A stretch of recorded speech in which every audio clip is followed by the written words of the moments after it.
Hey Sharon, can you hear me?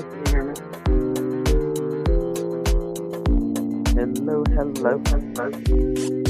I can hear you. Yep, I can hear you. What's going on, y'all? Hey, what's up? Got an echo. Oh, shit. Hang on a second. Everybody got there. How about now? Everybody got their closed out.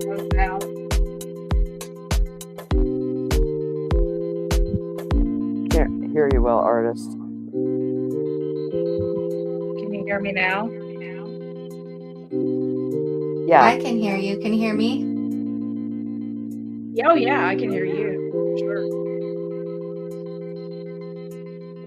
How about me? Yeah, I can hear you too. I just hope I'm not causing an echo. I don't have it on my YouTube. Okay.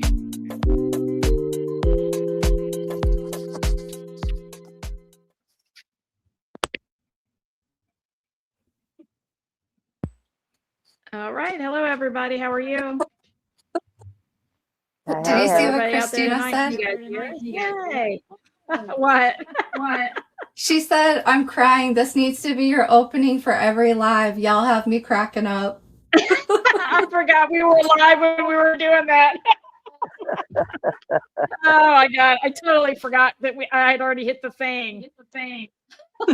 That's Hey, cool. you know, That's cool. It'll be on our blooper reel. I love it. Hey guys. How are you doing tonight, Adrian? I'm doing pretty good. How are you guys doing? Okay, I'm trying to see if I can see the echo here. Hold on a second. Okay. Otherwise, I can try to use headphones.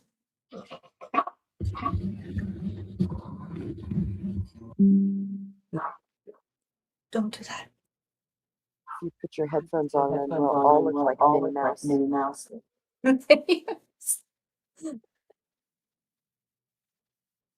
How's everybody doing tonight?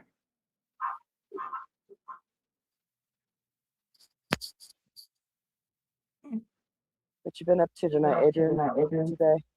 Not too much. Just trying to get the art done for this month, and then I can try to work on my punching bag. Oh yeah. Yeah. Fine, and Have you hit it at all yet? no, not yet, because I'm afraid I don't want to hurt my hand and not finish the art. Oh yeah. Yeah. I don't know if that's gonna work or not. Let me see.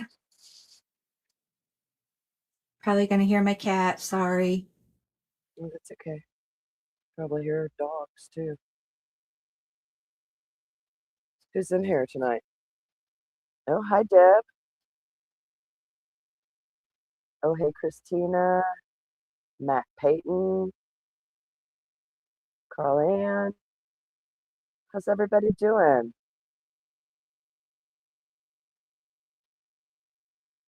I gotta put it on all messages.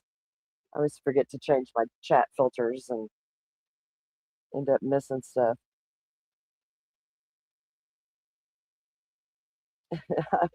I'm the troublemaker, huh? Got you feeling like gorillas out here tonight. Is it still echoing?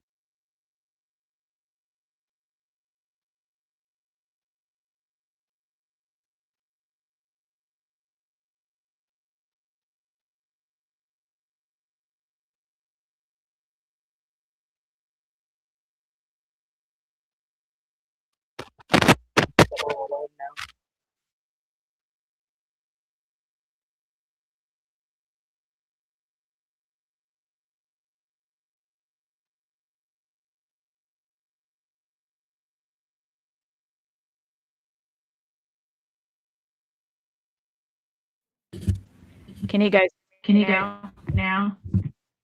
I can, but are we echoing? I don't know. Okay. It's hard to tell. I'm like so afraid to talk loudly. It's just artists. Maybe it's me too. Oh, I don't understand. I don't hear an echo from you guys. And Christina's saying I think the echo went away. Oh, okay. Maybe it's just you. Maybe it's just. Oh, artist has an echo. I bet do. it's me though. I don't know. Let me mute myself for a second, see if I can fix it. Sorry, Adrian. Hang on. No, you're fine. Hopefully.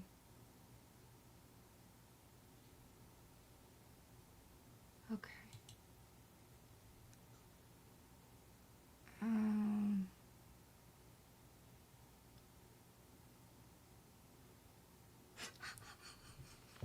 Oh no. Y'all are both echoing. Okay. Okay, go Yep. ahead. Okay. I'm gonna just try to go off the mic off my computer. So give me just a second, guys. I am so sorry. Hang on just a second. Okay. Bonsoir. Bonsoir, Kayla.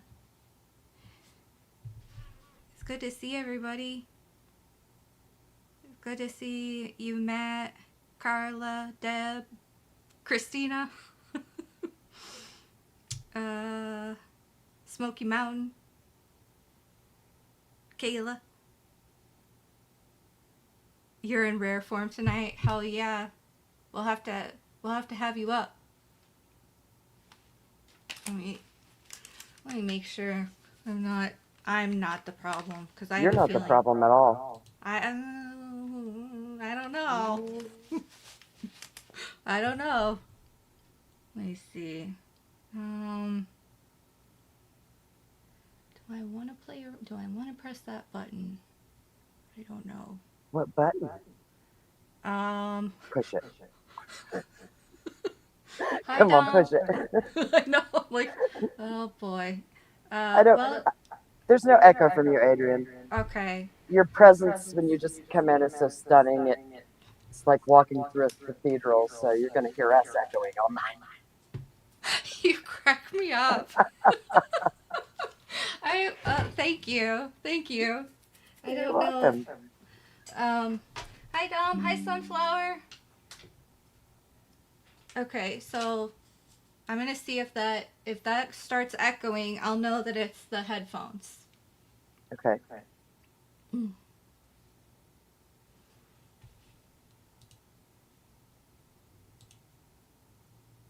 Yeah. So what have you guys been up to? You've been getting hit by some bad weather, it seems. Yeah, we've had some storms come through. Nothing major here, though. That's good. I know up in northwestern Indiana, they got pretty hard the other night. I saw some tornadoes. Yeah, I guess in Maryville. Yeah. LaPorte County, I think is where that is. Mm-hmm. They were showing video on the news. They had like the big telephone poles were snapped in half, and they were like pulled into the road, so there were wires everywhere. Oof. And they're panning around, and they come through this little area. It looked like a little park. Oh, wow. And every tree in the place was down all the way around, but there's this statue of a crucifix in the middle of the park. And it's just there. That's awesome. Untouched. I know, it's pretty cool. That's pretty cool. Jesus rocks.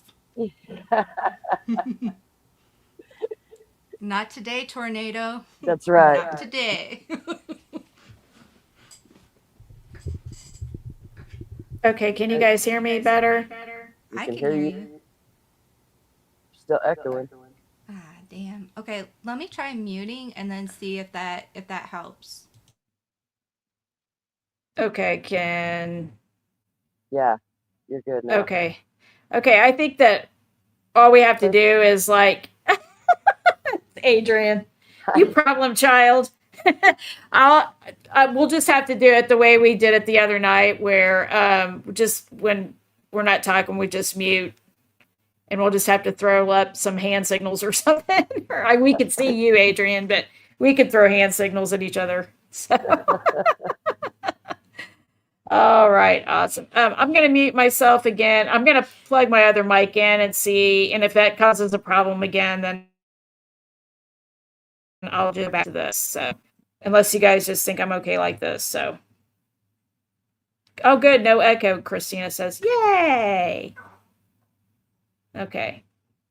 All right. It was only no echo because she's muted while you're talking. So you got to be sure when you're done talking, if you want her to respond, we're going to have to wait just a second and then mute your mic then when she comes in, artist. Right. Yeah.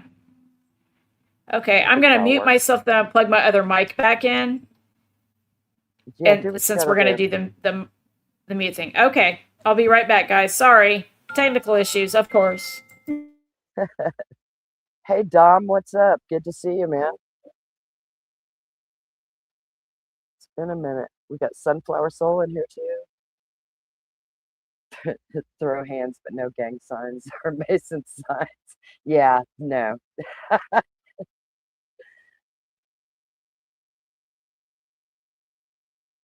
Who else is writing the book?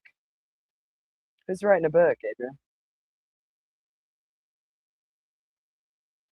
I don't know, because somebody was saying elephants in the room. Can we discuss there are many other Delphi creators writing a book? I don't know. Besides Snay, I don't know who else. Yeah, I don't know. Hey, look, I just look at it this way. Grifter's gonna grift. Liar's gonna lie. Truther's gonna truth. I don't know. To each his own. Let people do their thing, whatever. Yeah, we all know Rick's writing a book.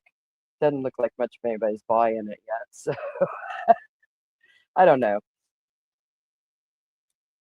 Well, and I think he has to get it self-published too, so it's like he has to like raise money to get it actually published. Yeah, that's kind of what I meant. I think he's been trying to find the best way to do that.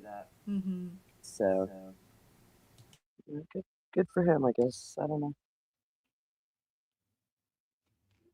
That's not why I'm here, but you know, we all come for our own reasons.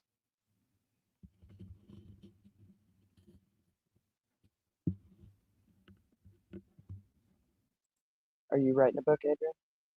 No, I can't. I can barely write like a paragraph. Oh, please. Oh my gosh. It takes so much brain power. That would be the most intimidating project ever. Oh, you better mute, Adrian. Here she comes.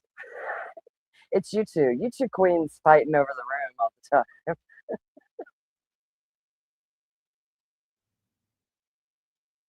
Let's hear you, artist.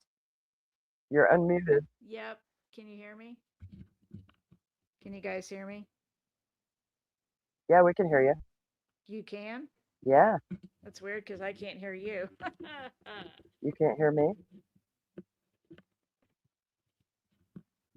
Well, aren't we the Three Stooges tonight? I can't. Oh, okay. Now, talk to me, New Day. Can you hear me? Nope. No? Yeah. All right. I'm going to go back to the other mic. So I am so sorry, guys. Hang on just a minute. It's okay. We're OG. We're OG. We got nowhere to go. It's Saturday night.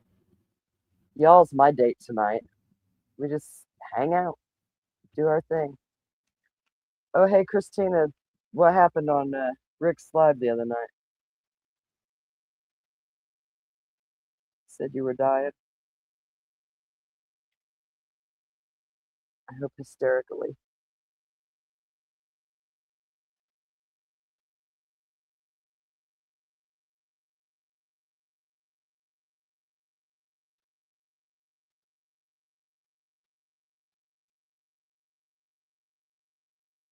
Do you know what happened the other night on Snay's Live?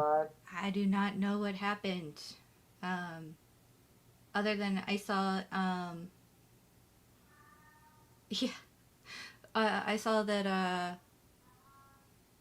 Osbrook was on, and I loved it that you guys included that in your latest video talking about like the last use of Libby's phone, going back to July 2016. Yeah. The camera roll. Yeah, that was, and then what you guys found was creepy as flippity flip. Yeah. It's all, I don't even know what to think about it. Except, yeah, it's creepy, and Mm-hmm. I can't fathom how somebody could do all of this, but Oh, did you see what Christina said? mm-mm. Carla, somebody crank called in and then covered the screen and then showed a porn video before Rick took the person off the live. What? Okay, I wondered what that was. I was like, huh, what is that? He couldn't get it off of there fast enough? Yeah. Was that the same night Osmond? Yeah, yeah, yeah. It was like really quick, and Rick was like, oh, you know, he was like, oh, silly friend or whoever, and he just like pulled it down. But I was like, what is that? You know, very very grandma of me. I was like, what is that? So, like, somebody had called in? It looked like he put somebody up on the screen like you would do on this, you know, with me, and he like the person popped up, and then it did look like there was a video playing of something, and then he's like, oh, that silly goose, or oh, that jokester or something. I was like, okay. There was no name on the account There was that popped up? he said the name, but I can't remember because I was just like, It wasn't Terry, was it? Back it up, Terry. what? Who is Terry? Everybody, yeah, who is Terry? Damn, Terry, back it up, Terry. Oh my God. Can you guys hear Oh yeah. me? Yep. Okay. Yay. Finally got the stupid audio fixed. So, hey, Adrian, unmute real quick. Let's see if the echo's still there. It'll come back. Watch it. It's gonna burst into the room. Yeah, hello, hi. Hi. Hey. Is it echoing? Speak, I don't artist. think it's. Yes, artist is. It's You guys are just gonna have to. It's mute always the me. things together. Oh, Yeah, I'll mute. Yeah, that's what we'll do. Okay. All right. Hey, everybody. Sorry about that. A little bit of problem tonight. So, welcome to the show tonight. Tonight, we are just going to have a general discussion about Delphi. It's a free And that's right. And I'm going to post a link here. If anybody wants to call in, you need to just, tell me if I'm wrong. I think I remember this correctly. You have to download StreamYard, and then you put the link in, and then you'll enter into the backstage and so on. Is that how I do it, Adrian? I think, yeah, or you can just copy and paste the link that's up, you know, in the StreamYard actual thing, and then just put it in chat. Yep, Oh, like yeah, that. Yep, like you did right there. And then they can click on it, and then I don't know if they'll have to download StreamYard, but they will have to allow permissions to use the mic and the camera on their phone if they want to. Right. Okay. So yeah, that should be about it though. Okay, so if anybody wants to come in and join the discussion, we would love to hear from you guys. This is a place where your voices are very welcome. We want that. Of course, just keep it respectful, and passion's okay. We're not expecting you to agree with us or anything else. Just anything you guys want to talk about, though, just come on in. Yes, none of that. We will have none of that. No, you better not. So I'm going to mute you guys. I kind of missed what you guys were talking about. It sounded interesting. Too bad I couldn't hear any of it. I just hear MA, SNAE, somebody got out of there quick. I don't know. I'll let Adrian tell Tell you me the what we were story. talking about a second ago. I'll let Adrian tell you. I'll mute out and let her tell you. Oh, great. Well, so Snay had on, I think he had Osbrook on and Streets, and I think Fiend. I think Fiend got kicked off shortly, but then he had somebody else up, and it looked like somebody had, like, I don't know, briefly come on screen on their phone screen, and then it got flipped to like some sort of, I don't know if it was a movie or what it was, but I was like, huh, I wonder what that is.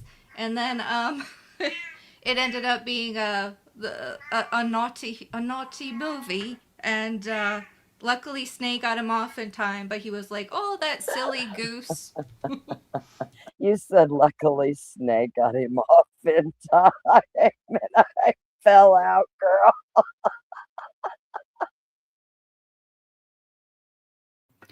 So wait a minute. Let me get this straight. During a live, somebody clicked a screen and a naughty movie was showing? Yeah, he brought somebody in through StreamYard like a guest. That's why I said nobody show any porn. Yeah. Oh my gosh. Oh my. Well, I've seen some interesting things On other other creators, times. yeah. I Yeah. have. Oh my goodness, yeah. Woo! I mean, I had problems with my screen once too, but there was none of that on there. None of that. Oh my goodness. Adrian's killing me. She's over Adrian's. there crying. I'm gonna mute so she can unmute so we can hear her giggling. No, Oh no, my. it's okay. Yeah, you don't need to hear it. I'm enjoying watching it though. It's cracking me up over here. So. Oh my goodness. All right, so let's get the discussion going. Anybody got a good topic they want to talk about? We'll get it going here. Like I said, guys, click that link and come on in if you want to have a good conversation with us. We'd love to hear from you. So let's see. What do you want to talk about? Well, hey, we were kind of starting a topic while you were getting your. I think it kind of steered off into the, okay, explicit video that was briefly shown, I guess. But okay. Well, but I don't remember what it was.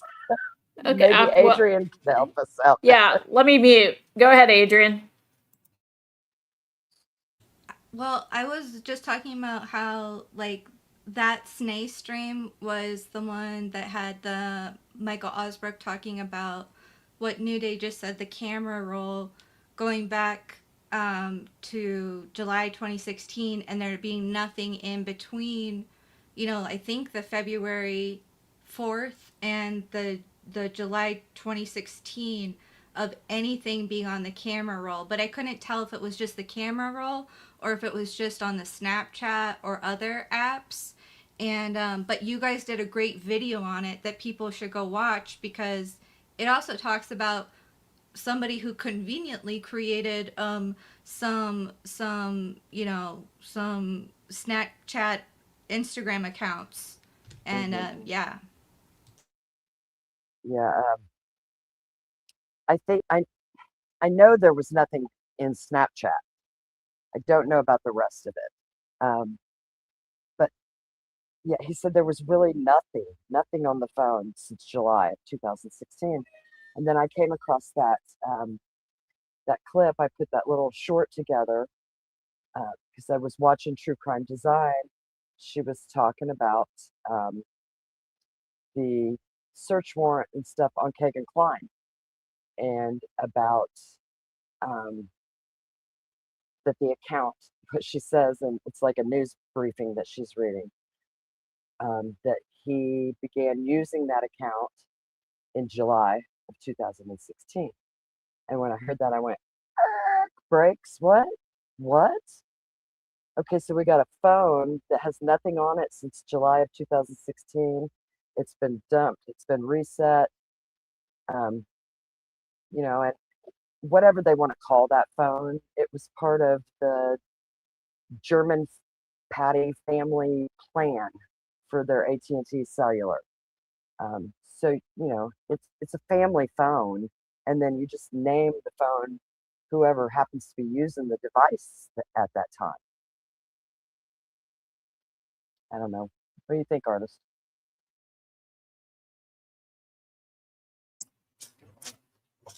I'm sorry, I only heard like part X a dog was butting me with its head. So You're good. You're good. What do you think, Adrian? I think it's suspicious. I mean, ultimately there's a lot of stuff we can't know without knowing what exactly was extracted off of Libby's phone in 2017. But in order to like prove a ton of stuff going forward, that's, in my opinion, that's the number one thing that needs to be looked at. Um, Oh, yeah, Christina. and Wow. yeah, yeah. What Christina says too. What stood out to me on that phone extraction was that it shows the boot up, but there were no additions to the contact list. But Yeah. somehow Anna and Tyler's numbers aren't. Who's Tyler?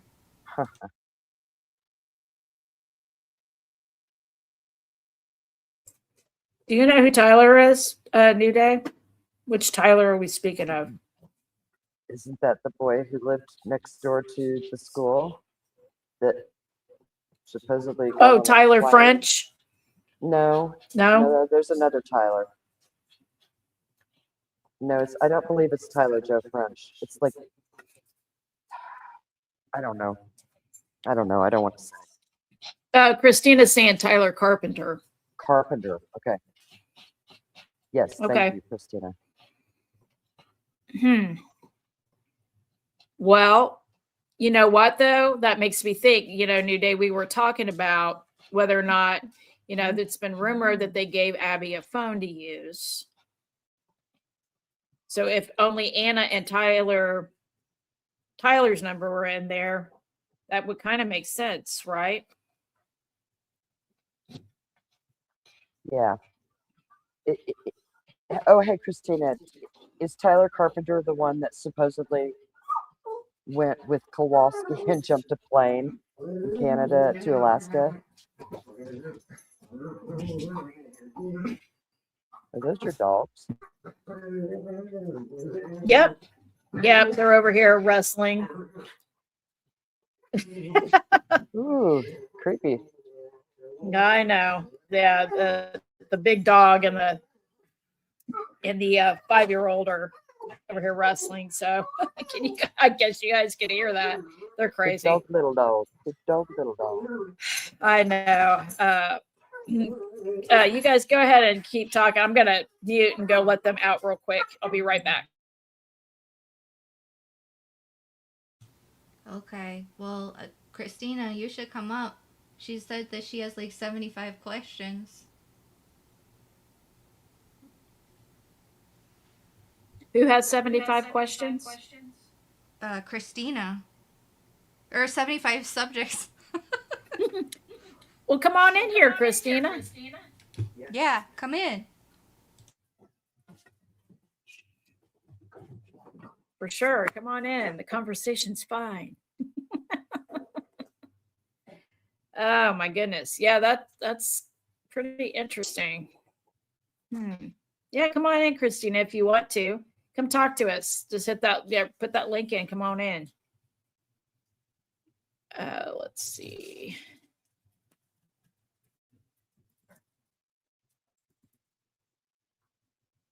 Waiting on New Day to come back.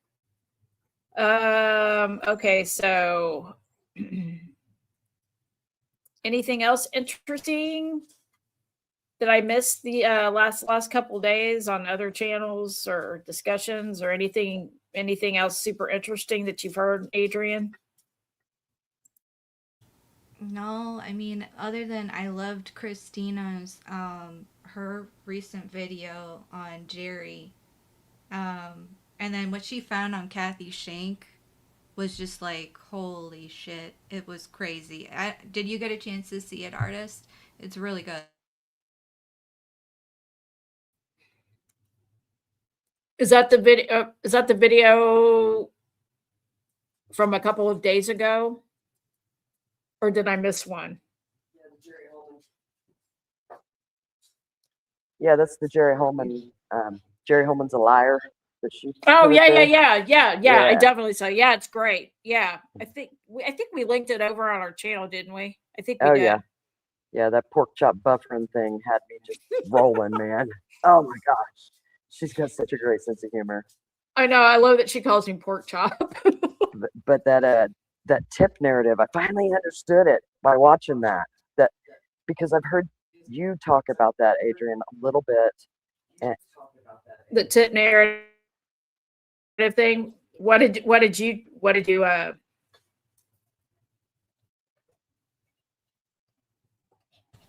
Like what that I thought of, or because like when Alex was around, Yeah, he I thought. mean, Oh, okay. Because like when he was around, he thought that like him tipping in a bunch of stuff to Coy Cox was the thing that got Alan arrested, but I don't know. I don't know why they decided to go in and start, um, like finally pursuing somebody the way that they did, like pursuing their patsy.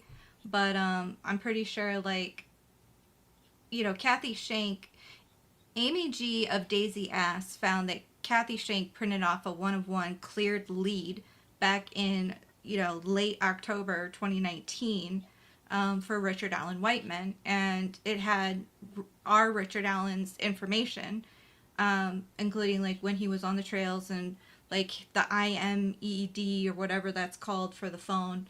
Um, and then she had like magically refound it about 2 years later, a little less than 2 years later, on the 21st of September 2022. And this is as like the Wabash River search is turning up nothing. This is as Iva Apophis is starting to like really come out with back to back bangers of yeah, like this is really relevant shit. this is when Becky Patty's Yeah. writing the post about the getting rid of the socks, the mismatched socks. Yeah, yeah, that time.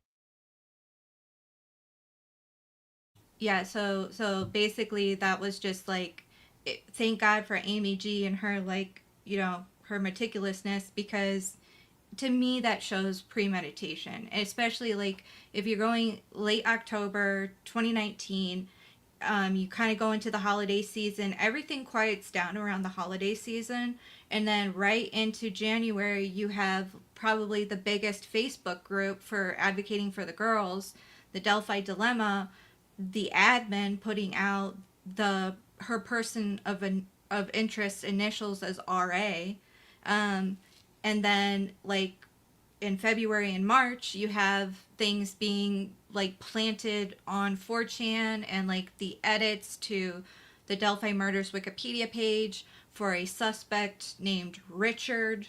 Um, and Yeah, then, it's yeah, apparent they're not just looking for an RA because they right. could put Rod Abrams in there if they wanted to. But Exactly. Yeah. And then Dawn literally, okay, I shouldn't have said her name, but the admin for the Delphi Dilemma literally comes out, the week after his formal arrest, and says that she answers questions saying that the RA that she had named back in January 2020, 2.5 years earlier, she meant it to stand for Richard Allen. And whether she's lying then or she's lying later, because she later comes on to Captain Howdy's and says, oh, I did tip him in to police. Well, no, because there were never any other no tips. tips, according So to Erica and Christine, right? exactly. So I mean that's kind of that whole trajectory, but yeah. And then that Alex swears that like Dawn, the admin who worked, was the admin for the Delphi Dilemma. Her first name is Dawn. I don't think that's like terrible to know. No. But he said that she worked in CPS and that she more than likely knew Kathy Shank. So that's make of it what you will. I do not know, but I know that a lot of people that worked, that were in the Delphi dilemma and stuff, even if they were living in Michigan or wherever else, a lot of those people still knew like the Patties, the Webbers, the Germans, like a lot of that kind of stuff. So Yeah, small town, everybody knows everybody. Sure is. That's my Mike Patty impression. Sure is. What do you think?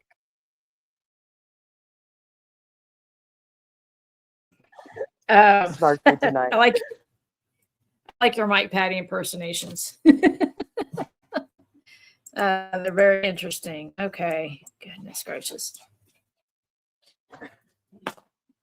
Oh my goodness. Sorry, guys. I'm feeling a little. I'm trying to get my everything in line here. There's too much going on at once. Let's see. I didn't do any of the I'm trying Facebook to look at groups. some of that.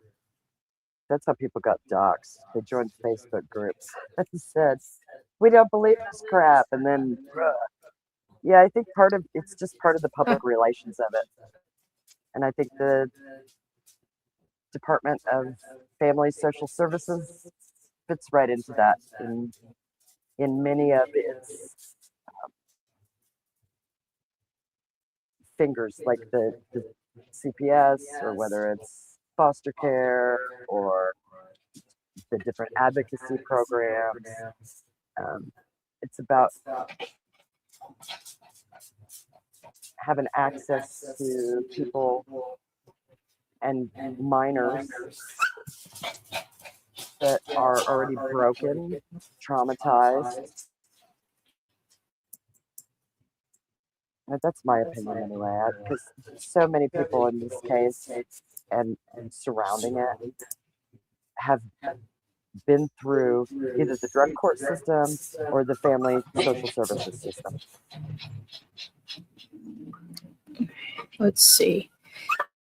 Your dogs are sounding crazy in the background. Sunflower. I know they're being wild. I don't know. I may have to. I don't know what's the deal with them. Hey, Sunflower, what question are you? Question above, ladies. Is there a question? I missed. I'm sorry. I'm trying to go back and say. Oh, are you talking about? Let me put it up there. Did y'all know that Mike Thomas arranged for Ken Maines to come into Delphi and do a full investigation? I've heard that rumor. Yeah. I think I have heard that rumor before.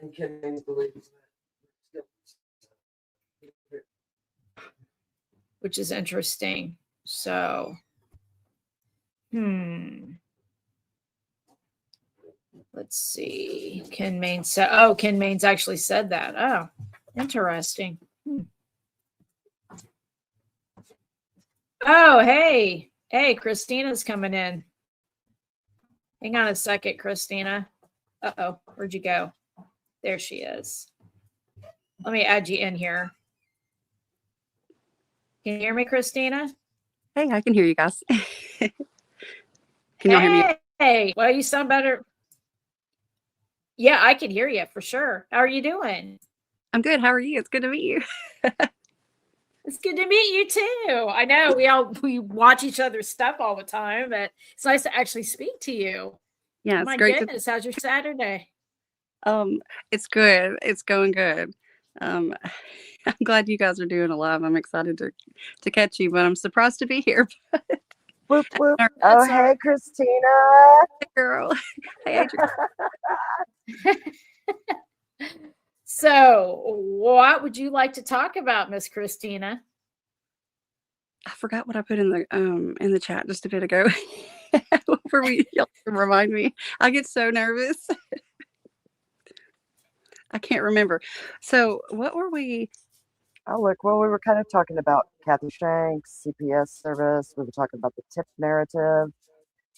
Oh, I must have. I've got to catch up. I'm a little behind. Oh, geez. Oh, and I think I caught like you got. Thank you for the compliment on my video. I appreciate it. Girl, you deserve it. you do phenomenal work. Very nice productions. Um, you're great. Thank you. Thank you. Thank you. What's so funny is that kind of started out, that video started kind of just as a joke, just to kind of poke a little bit of fun. And it's so far it's turned out pretty good. I was really surprised at the reception. I didn't expect it to go over very well, honestly. But thank you. Thank you.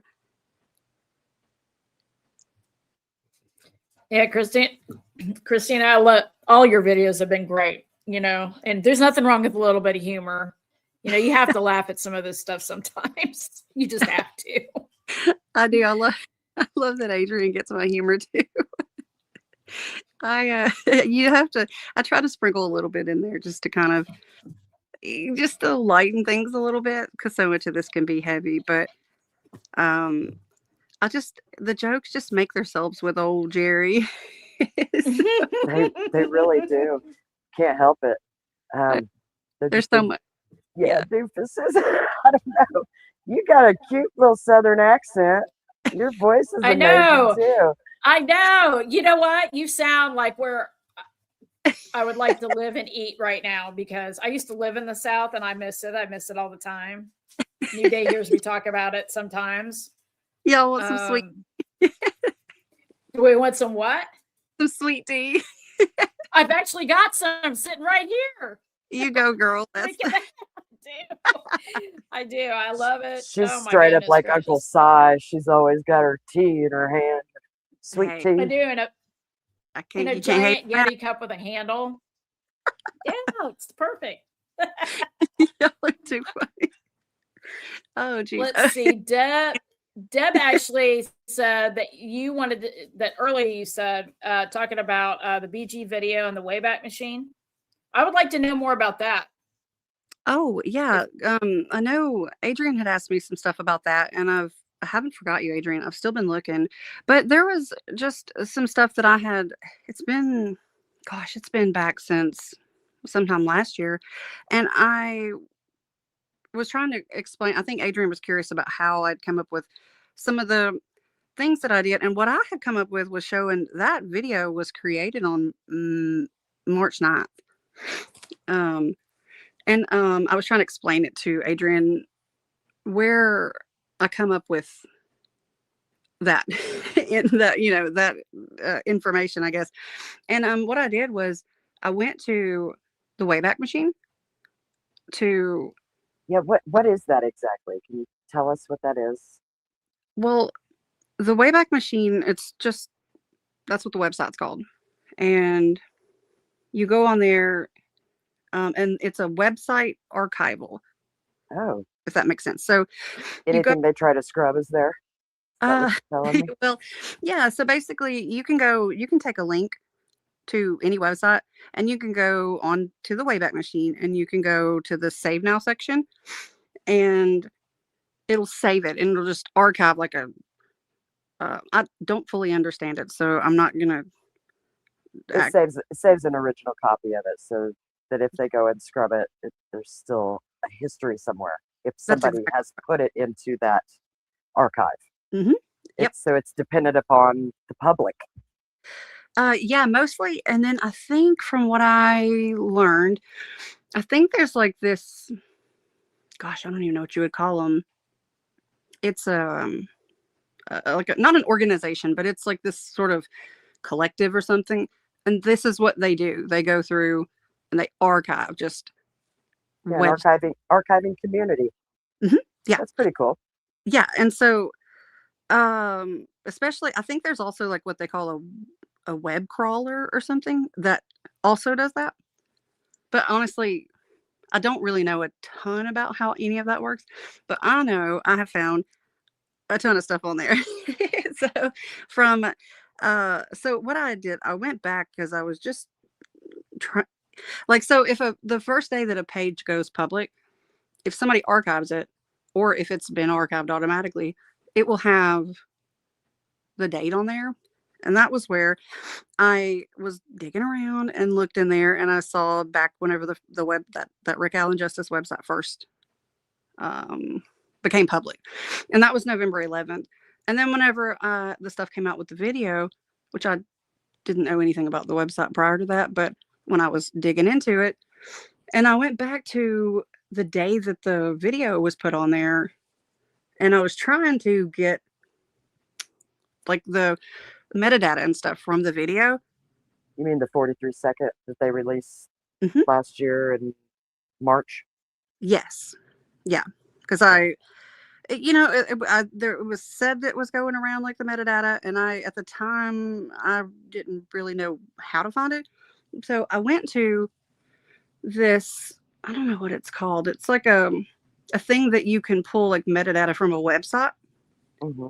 And I did that on the Wayback Machine, and it said it extracted it from, and it has the date of the date that it pulled it from, and that's what I've got to get for Adrian, the exact date.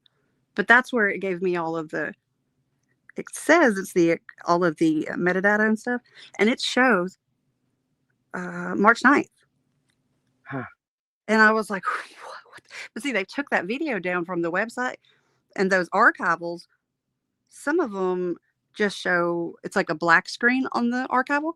Mm-hmm. But I got to find the exact one, and I think it might have been. What do you think that tells us? That it was like re-encoded. That it was it leaked though? Oh, I 100% believe it's leaked. Yeah. Yeah. Yeah, I don't even actually, I'll be honest, I don't think the video, I don't, okay, this is what I said. I'm going to get in trouble because You're not going to get in trouble. No, you're not. We speak truth here, and truth is what sets us free. And haters are going to hate. That's okay. Let them do that. Well, I appreciate it. Thank you. Because I look into so much stuff, and I'm like, and some things may not turn out to be anything, but I mean, geez, I find so much stuff. And so I think I put this in the chat earlier. Do you guys remember, like, years and years ago, it was always said that this video was in Libby's pocket. Yes. You could only hear it, but Yes. it was a black screen.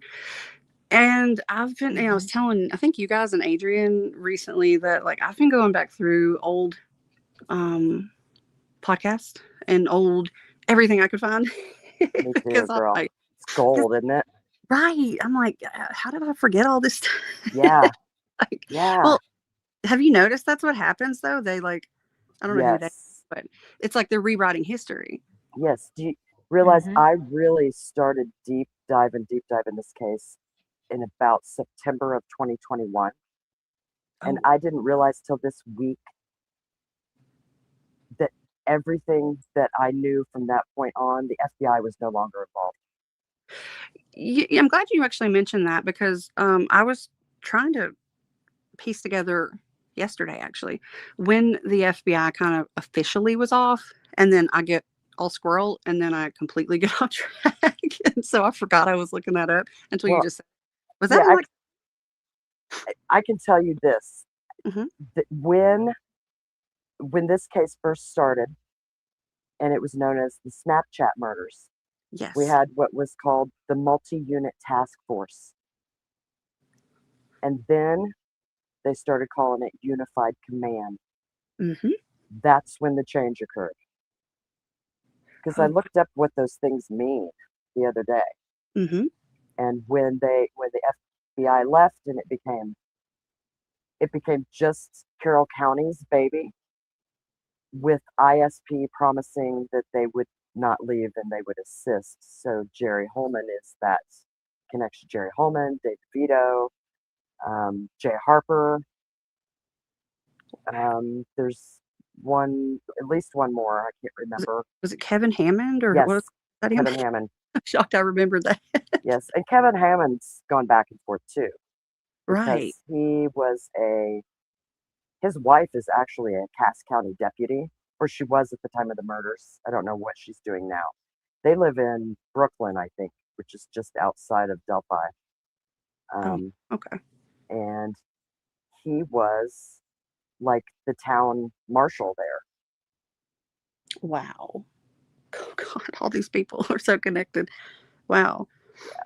well, well, well, that kind of helps narrow it down then, because I'm gonna keep having to dig around in that, because I know Adrian's been working on the timeline, and Mhm. I've also been trying to piece together like some other things along with that.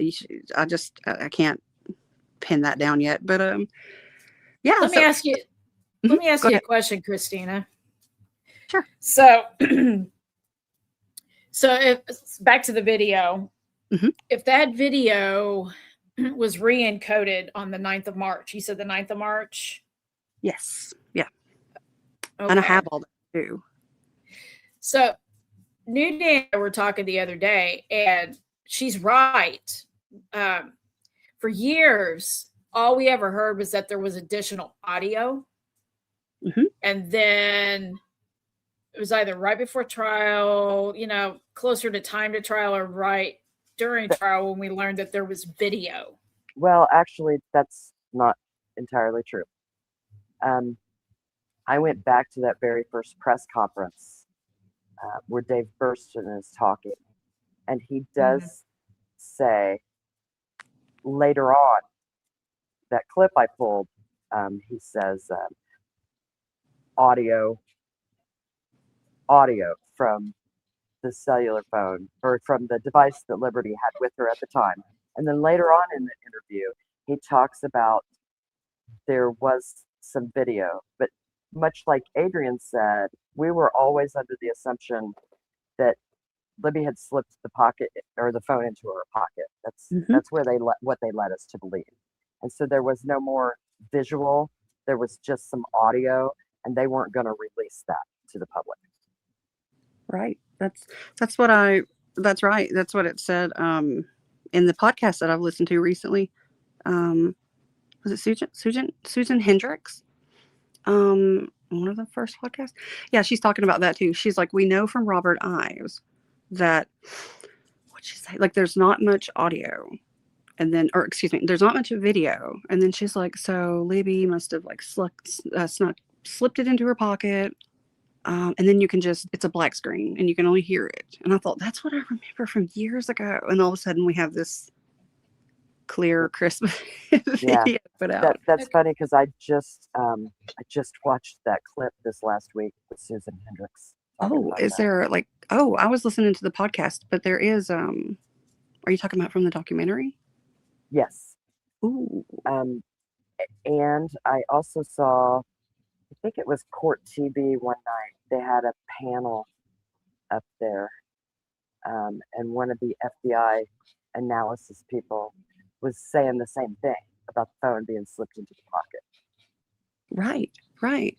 And that's been my thing with the video. It's like, and everybody says it's kind of like what Artist was just saying about the audio and the video thing. Mm-hmm. And if you think about it, like that's what they say all the time. Oh, look there, Sunflower Soul. That's exactly right. Initially, video was quote unquote of no value. Mm-hmm. Okay, so let me say this. Mhm. Actually, Adrian and I were talking about this earlier today. I was telling her all of the problems that I've always had with the 43-second video. Mhm. And with a lot of the things that are depicted in the 43-second video and the story leading up to how the 43, to how this video footage supposedly got recorded. Right. So she's right. It was of no value, which tells me that it was either irrelevant or it was such poor quality that nothing could be determined from it. Let me go back. So the whole thing about her slipping it into the pocket. Mhm. I'm going to tell you the things that have always bothered me about this case. Number one of the things that's always bothered me, and I've got many. One of the million, yeah. One of the million.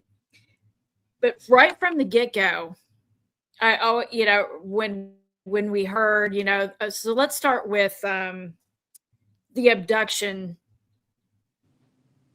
from the bridge. I've always had a problem with the fact that there was a lone wolf killer who decided to abduct 2 girls off of a bridge 70 feet in the air in clear view of houses, the private drive, and anybody coming up the trail. Right. Right. Why would you choose something that's basically on a pedestal? Yeah, I'm just to imagining him busting abduct 2 him like girls. Number one, busting his ass going down that. yeah, It's not funny. It's just it is right. like Well, imagining the person, not yeah. well, yeah, because if you break it down, it is ridiculous. Because okay, you got it. What? Yeah, all This during the lone that wolf. lull Yes, I'm on gonna. the unusually warm day that was actually 2 Yeah, days prior to that. But okay, yeah, I digress. Exactly. yeah. So I'm gonna use my dramatic fairy tale story voice here because Okay, go this for is it. how I hear this damn story in my head. This lone wolf, he spies 2 girls on the trail and he lies in wait, and they get onto the bridge and he decides, oh, that would be a perfect place to abduct 2 girls. So you're going to abduct 2 girls by yourself on a rickety ass bridge. Mm-hmm.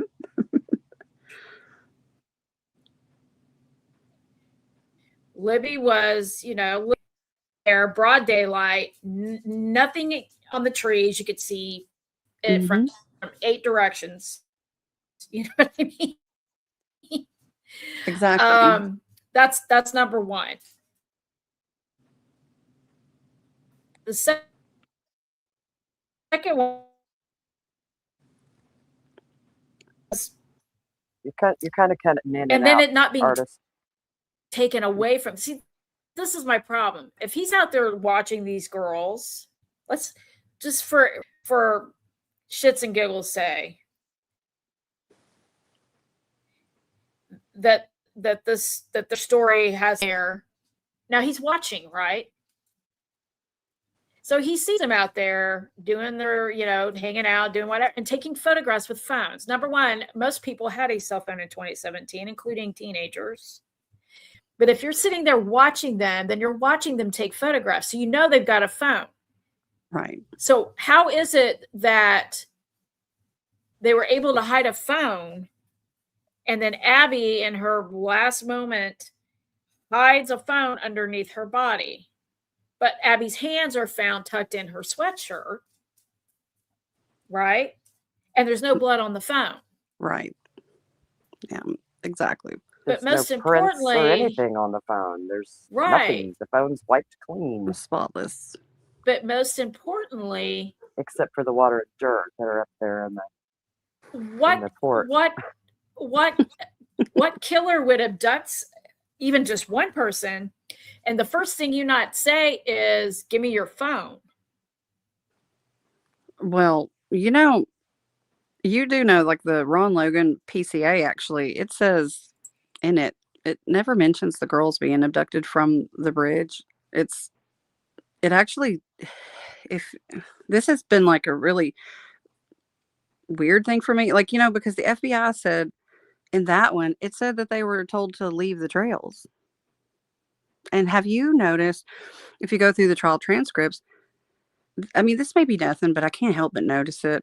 Did you catch that Nick McClelland and the defense both said throughout the trial, girls down the hill? That's bothered me. Let me address I did notice that. Mm-hmm. Let me read a couple of the comments here. So Sunflower Soul says, and the girls take a video instead of dialing 911 because sure. Yeah, exactly. Yeah, because that's my first thought. If some guy's coming up on me and I'm getting creeped out, yeah, I'm going to take a video. No, I'm calling 911, or I'm going to start screaming my head off. And then Hard and Holly says 2 bras could hide a phone. Yes, they could, except for the fact that at some time both girls were undressed. So Yeah. that's only going to work until they're undressed. And passing a phone or whatever we're led to believe. It goes from Libby to Abby. You know what I'm saying? It's just a fairy tale, like you said. But if you compare what I guess the state says, I can't get past why that Ron Logan search warrant never says they're asked to like go. Um, Gosh, I'll have to go find it because it says that he's on the trail behind them or something or following them, and then it said he asked them or I think it was instructs them to leave the trail and go into a wooded area, and I was like, what the hell? Like, it Mm-hmm. doesn't mention anything about the girls being on the bridge. The only time I think I ever recall it talking about them, anybody being on a bridge, was bridge guy. But I don't know. You know, with PCAs, you never really know. It just seems weird to me. It is weird wording. I know. I'll do you one though better that I found this week, Mhm. and I took a screenshot of it, so y'all have to go look, because I don't remember which funeral home it was, but I was looking through family genealogy stuff on Abby's side, and I came Okay. across the funeral home that took care of her arrangements, and read through the obituary and some of the nice comments that were left and things like that. And I go down and it shows what the inscription is on her headstone. And then there's a paragraph at the bottom of it, and it says gravesite details. Let me read this to you. This is the confirmed burial site for Abigail. However, the obituary that was released indicate the date of death was sometime after midnight on February 14th, with some time of death details confirming this. The marker, however, was inscribed February 13th. I've always had questions about that, but I've never heard of that. That's wild. So it's listed right there in the grave site details that the death was sometime after midnight on February 14th. So how do they convict a man saying that those girls were dead, where they were found with that phone under them by what, 2:32 in the afternoon on the 13th? That's a really interesting find, actually. Yeah, that is. I think I've not heard that before, but I think that's interesting. I'm gonna have to dig into that too. It's a great find, I think. Yeah, yeah. Yeah, Sunflower Soul says, girls were never on that bridge, my dudes. Yeah, absolutely. That's what we believe. We don't believe this happened on the 13th. The 13th, in our opinion, was the staging of an abduction. I mean, really, that's why we keep looking at it, right? Because we don't Right. believe that. They keep telling us that. So Right. everything Well, I find doesn't show that. let me go back to that 43-second video too. So back to what I was saying earlier. If it was however, I forget how it was worded, whoever said that, I can't remember who said that now, that it was basically there was nothing usable on it, or it wasn't relevant, whatever the reason was in the beginning. Of no value. Of no value. Thank you. That's what I was looking for. So then we get this 43-second video, which seems to depict what the narrative has said. Oh, yeah. But during trial, people that were there said that you couldn't hardly see Bridge Guy. He looked like an ant. It was hard to decipher anything, blah, blah, blah. But then we get this clear as day video of Abby coming off the bridge and Libby, and whatever they said, I never heard that be a gun. That's bullshit. Right. Such bullshit. She clearly says this is the path we go down. Right. Yeah, even Liggett on the stand, I think, said that that's what she said. Daffy again. Exactly. No, it's Eh, just they make up stuff. It's So my crazy. whole thing, how does it go from being so poor quality that even people that saw it during trial can't even hardly make, they can't make Bridge Guy out. They said he looked like, Bob Mata said he looked like an ant.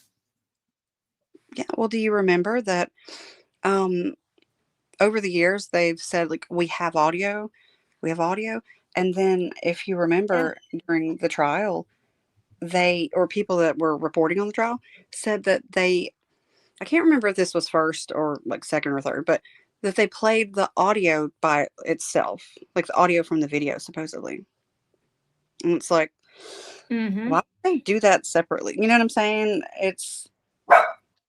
That's So they weird. they presented it the same way they presented it to us. Exactly. Audio Mm-hmm. first, and Hmm. then but when Right. they leaked the 43-second to us, it was all put together by them.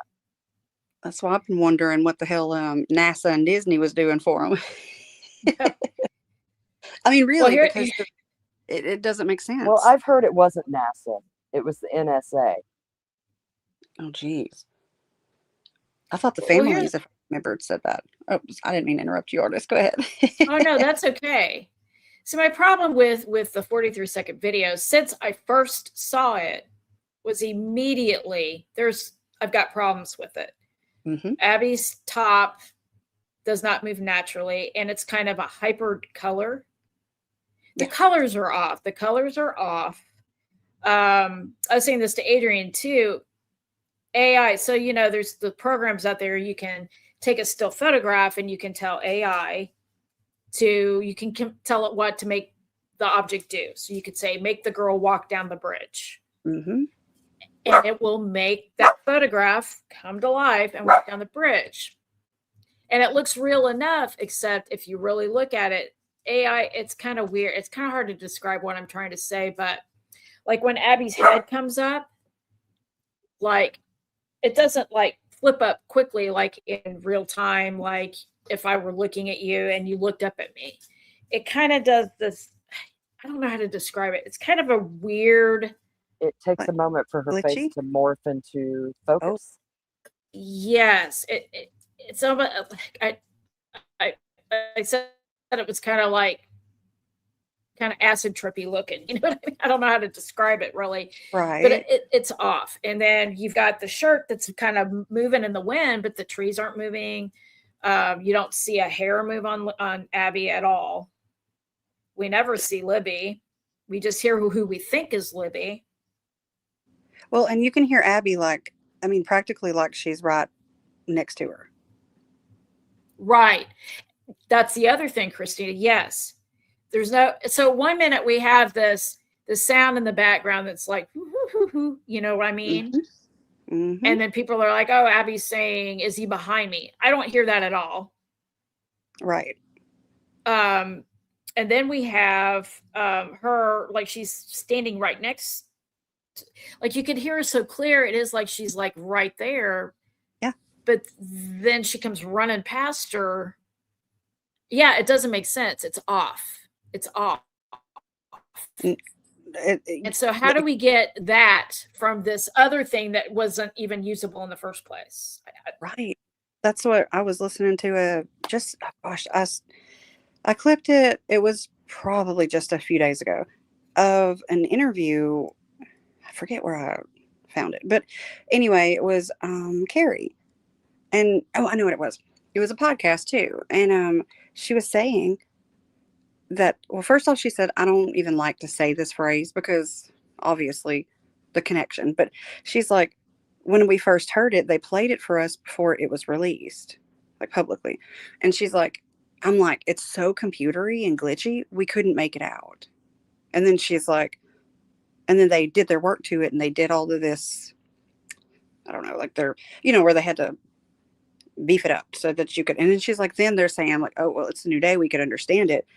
Well, it's a new day. Say my name, say my name. Down the hill. I don't know why I said your name. But anyway, and she says, or he says down the hill to the girls or whatever. But the thing that stands out to me is how computer glitchy she said it was the first time. She literally says you can't understand it. To now we have this clip that sounds perfect.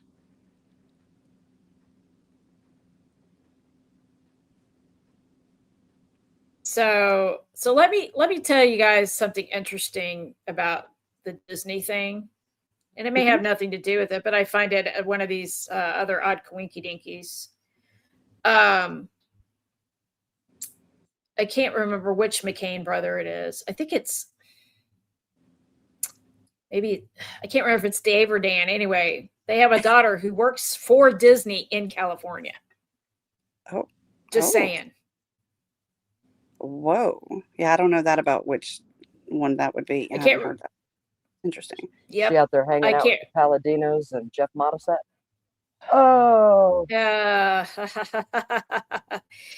So the Modisettes too. Let me talk about that. I don't know if you guys know who the Modisettes are or who Jeff Modisette was. I don't. But he was the Attorney General of Indiana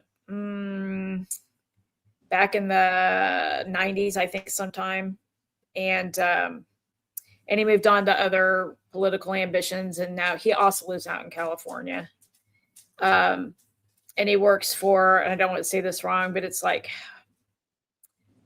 a law firm. They do international stuff too, and I think they handle like basically protecting, I don't want to say this wrong, but basically they advise businesses on I don't know how to say it. He's currently a special counsel with the boutique law firm in California. Yeah, so we'll just leave it at that. CEO of a global legal referral network. That's what I'm trying to say. Okay, yes. And he was the Attorney General in Indiana from like 97 to 2000. Oh, wow. So let me go back to the McCain daughter. I found that out because in an alumni article for the Delphi High School, he was telling, so it's in there in the alumni and the whatever they call it, Parnassus, whatever alumni thing, reunion time type thing. He's given like his story, blah, blah, blah, or I don't remember if he was just telling his life story since he left high school, or if they were asking him things or whatever it was. But that's where he said his daughter worked for Disney. And then there's an article about when they brought the family cabins to the canal park. It says right there, Fouts and Modisette, blah, blah, now it doesn't name Jeffrey Modisette particularly. Right. But I did a little digging back, and there's some relation. That's interesting. I just found that interesting. I'm just giving a little bit of extra. Oh, I'm sorry. What'd you say, hon? No, I was just saying, like that's interesting. The connection to the McCains, or one of the McCains, at least.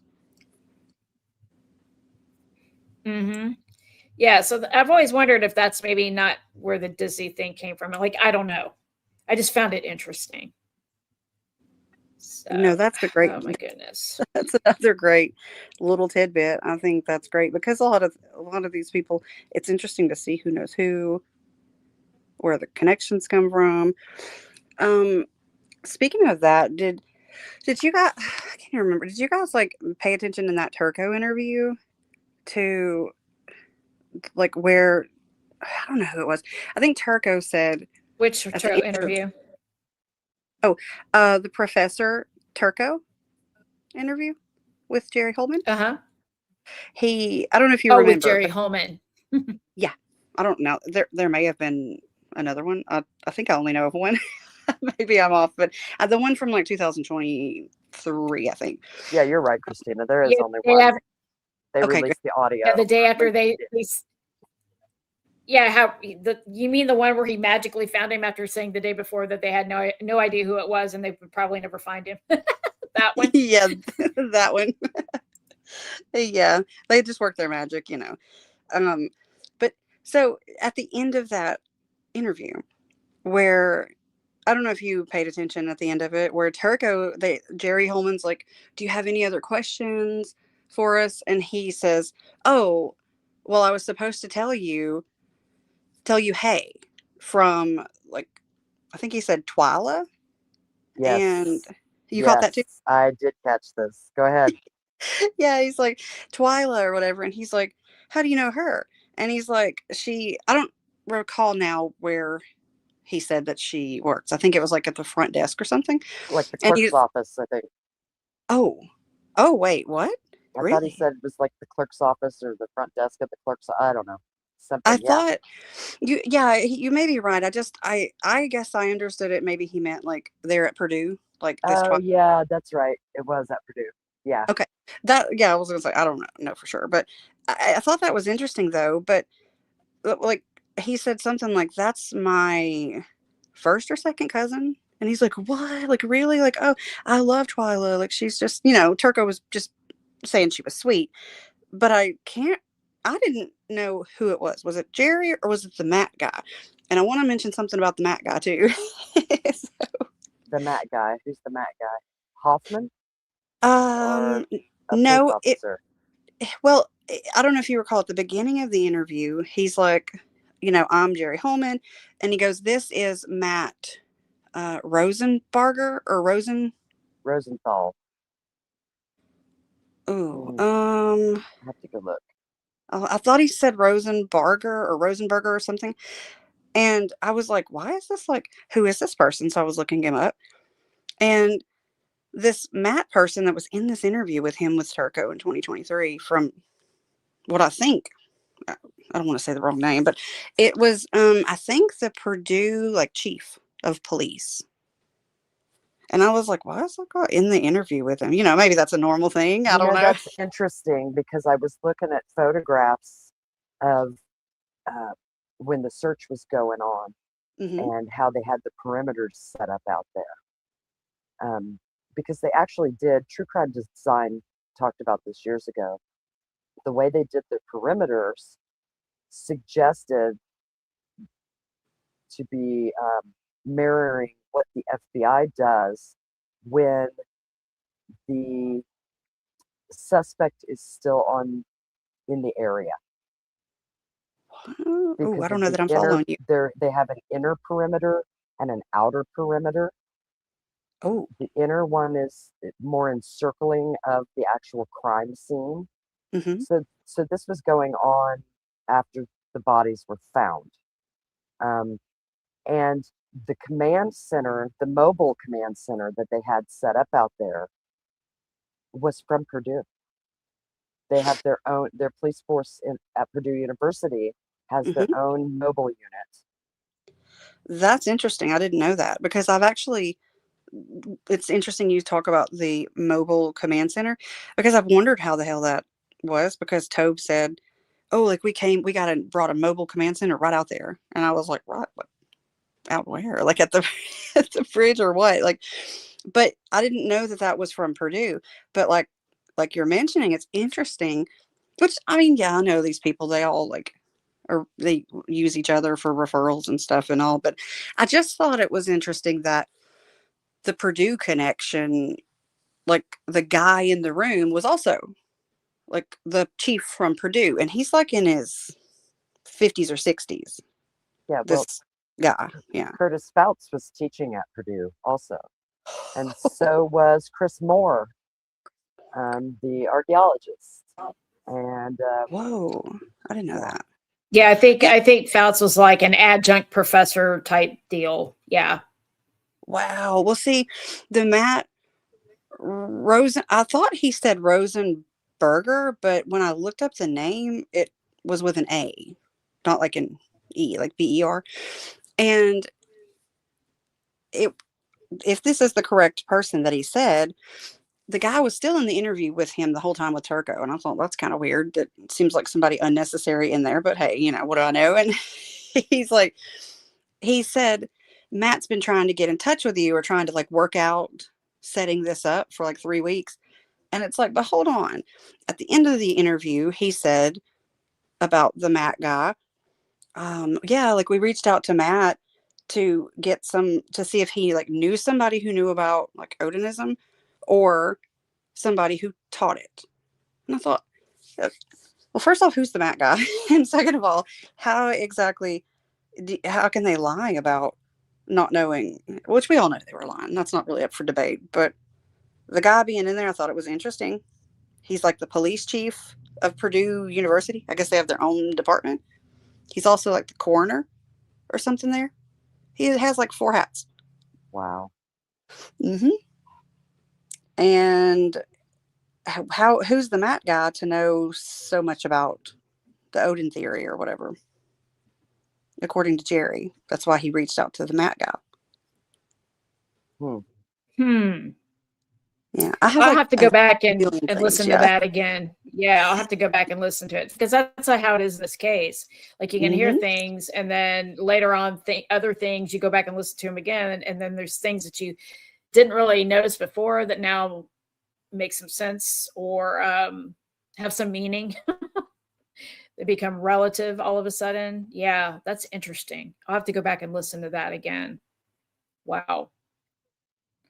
My goodness. Sorry, Adrian, now I'm say lost in something. this thought.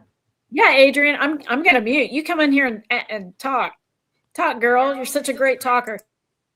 I don't know what to say. I think people are bringing up some really good stuff in the chat. But it's good to see you, Christina. It's always good to talk with you. Sorry, I don't know if you guys can hear me. I had a phone call come in, and I don't know what anything you guys just said, so I'm sorry. No worries, no worries. But hey, Pert and Deb brought up that you wanted to talk about Anna and Oh yeah, the redactions and the deposition. Yeah. Oh yeah, there's like I was going through that too. Have you guys noticed how many redactions are in there? Like pages? Have y'all dug into her? Like, I hate to even do that, but I wonder. I can't help it. It surprised me when I went back through a lot of these things. Are you asking if we dug into Anna? Yeah. Somewhat. So I haven't actually looked at the deposition transcript for Anna. Redactions, not surprised, Tons. There's tons. Like pages, 3, 4 pages at a time redacted. Page, like the entire page. Well, that's and then interesting. Right. Like I've read them in the past, but I guess I forgot. I think you just take in so much. It was talking about how not Brad Holder, but Patrick Westfall, like approached her at a bar, I think after the murders, and wanted to like do a ride or something, she says, or what'd she call it? Like a fundraiser type thing. Yeah. And then the next whole page was like redacted for like 3 pages. I'm sorry, I didn't hear you. I said, ba-dum. I know. I was like, wow. And then on the stand, she was on the stand like 20 minutes. And he's like, in the sidebar, Baldwin says, well, I know that would be uncomfortable for her. So I don't think I'm going to ask her any of this, but if we could just introduce the deposition. And I was like, what the hell? Like, what is going on? It's paternity. It's paternity, right? Ooh, interesting. Have you looked at her obituary? It says that Abigail Joyce Abby Williams was born June 23rd of 2003 to her mother, Anna Williams. I think I may have seen an obituary now that you mentioned that, right? Did you know that her mom was married, like, um, and got divorced whenever Abby was like young? Well, I've heard that, and I think wasn't that the Peter Falk that she was? Mm, No, she actually goes into it in that deposition because that's one of the reasons I was reading it recently. I was trying to kind of make some more sense of that because I was wondering where her like um the Williams name came from, and Well, she used to be a Johnson, I think. yeah, yeah. I'm not sure. I've just in the last couple days started looking at um, some of their genealogy Mm-hmm. and going through obituaries. What it looks like is that one of Anna's, either her aunt or her great aunt, married into the Erskine family prior to her mother marrying to the Erskine family, and there's offspring there. It looks like we've got Erskine's marrying back into Erskine's, in my Oh, opinion. wow. Um, and I know at the time of the murders that her mother Diane was Mm-hmm. married to, is it Eric Erskine, David's father? Oh, I honestly cannot remember, but I know Eric. Honestly, I can't remember that guy, but I think you're on the right track because it's one of It's either Eric or David. I know. my first thought was David, but I could be wrong. Well, David Erskine was one of the firefighters That's probably who I'm thinking in of then. Wasn't Delphi. he her uncle or something?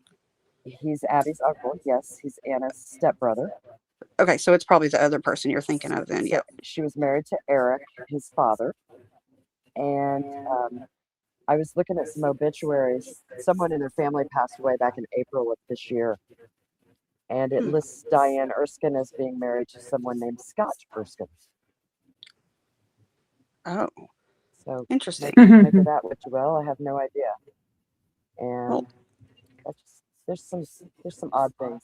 It's made me wonder if all these years they've told us Libby was the target. Libby was the target. Maybe Libby wasn't the target. well, you see which ones have been so vocal too. Hmm. It kind of, I mean, no, I'm not making any judgment on Anna in any way, but I do find it interesting. And is her dad a Williams, by the way? Yes, I Cliff forgot. Like right here on the Cliff spot, I can't Williams. can't remember. Okay, well that's interesting then, because I wonder how long she was married then, because she said she got divorced when Abby was little. Because if Abby were his, there would have been Well, like a I don't believe Abby was his unless she married him after she found out she was pregnant. that Because makes more one sense. thing I find very odd that Anna says Hmm. in the James Renner 360 interview, she talks about having to call her dad after he just left and went back to Michigan. Right. And she doesn't contact him until the morning of the 14th Hmm. because I guess she said she didn't want to wake him up. He had just got home the evening before and he had to work Monday morning. Didn't And she she say he thought, had just walked through the door? yeah, Hmm. yeah, yeah, pretty much. So, well, he had just walked through the door, I believe, the evening before, went to bed, and was supposed to get up and go to work. But she called him before he had to get up and go to work and said, Ah, hey, she's been missing. They're restarting the search this morning. And he reprimanded her and said, right. why are you waiting till now to call me? Why didn't you call me Hmm. yesterday? And Yeah. she said, well, I didn't know that they were still, I just thought they'd run off somewhere and we were going to find them. Right. And I knew you had to work. But she led on to James Renner that telling her dad that Abby was missing, she likened it to having to tell her father that she was pregnant with Abby. She sure did. Yeah. And I found that very odd. It's like, I'm going to be in trouble Like with that fear. daddy. Yeah. Yeah. Well, something that I just had kind of put together the other day too, which there's probably been plenty of people who've put this together, but I hadn't. I got to thinking, I thought, where was Anna? Like, I know she went after work to the police station, but I don't ever remember anything about her searching. She And I didn't thought, search. She said she didn't search. see, it's never clicked. There's things I guess I hadn't thought about.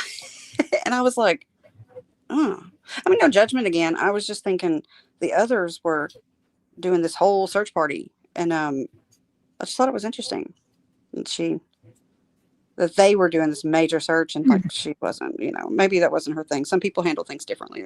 But it did kind of stick in the back of my mind. It makes you wonder what was going on. Did they have her in the police station at that point? Were they grilling her? Yeah. Makes you wonder. Or the fire station. Yeah. Hanging out up there that next day. Yeah. And, we hear all this stuff about videos that were deleted, recordings. I tried to put a little bit of that in my video. Like, where are any interviews and things from, like, the night before? Like, there's plenty of days, plenty of locations. Trust me. There should be lots and lots. I will say this. I noticed in the Renner interview with her, there's another thing that happens. They're sitting there. It's probably about halfway through, somewhere around the halfway mark. And a car or a vehicle drove by and it honked. And she turns around and she says, oh, and I can't hear what she says. I need to slow it way, way down. I haven't had time to yet. But she says, that's blah, blah, blah, somebody's name. And that's Abby's. No. She says that's Abby's father. And then she goes back into talking, but I can't hear what name she says. I must have missed that because I've took clips from that too. I haven't used them, but whoa. Yeah, I missed that part too. She told me about it the other day. I haven't gone back and well, I didn't visit the first 4,000 times I watched it either until a few weeks ago. And yeah, so I'm trying to hear it because her head's turned away kind of when she says it, so it's kind of hard. It's really hard to hear it. But I just got to say the name Peter Falk, though. I mean, is that a real person? I mean, it's a real actor. Yeah, it's interesting what his one movie that won an Academy Award was too. Oh yeah. Well, yeah. What was the name of that movie again? I forget what it's called, but he plays a totally different role than he's ever played before, and he plays a murderer. Oh yeah, that's right. But he's also the grandpa in Princess Bride, so yeah. And he was Columbo, so just saying. Did you catch in that also that she said that? What did she say? Like, we used to go play down there in the creek. Like, she said it wasn't the first time they had been out, or that Abby had been out to the bridge. But I don't think she said that they all walked across it necessarily. But yeah. Yeah, she said they'd never been across it. She said, I wouldn't walk across that thing. She's afraid of heights, is what she told James Renner. I think most people would be on that bridge. And, speaking of, like, her talking about being there before and stuff, that kind of reminded me of that girl. Was it Erica, the friend? I don't know how to say her name. Erica, the friend. Yeah, the one that took the screenshot of the Snapchat of Abby on the bridge and talked about how they were just out having a good time and didn't think anything bad was going to. Yeah. Erica Gibson, I think is her name.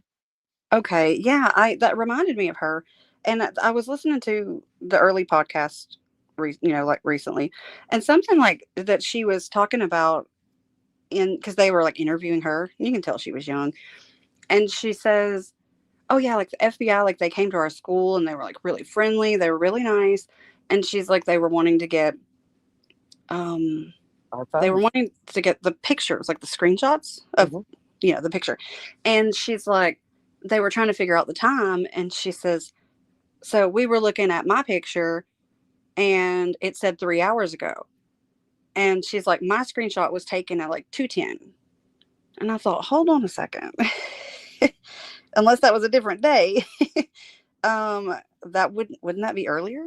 Well, yeah, but the first year of this case, we heard that those girls were dropped off around 1:00.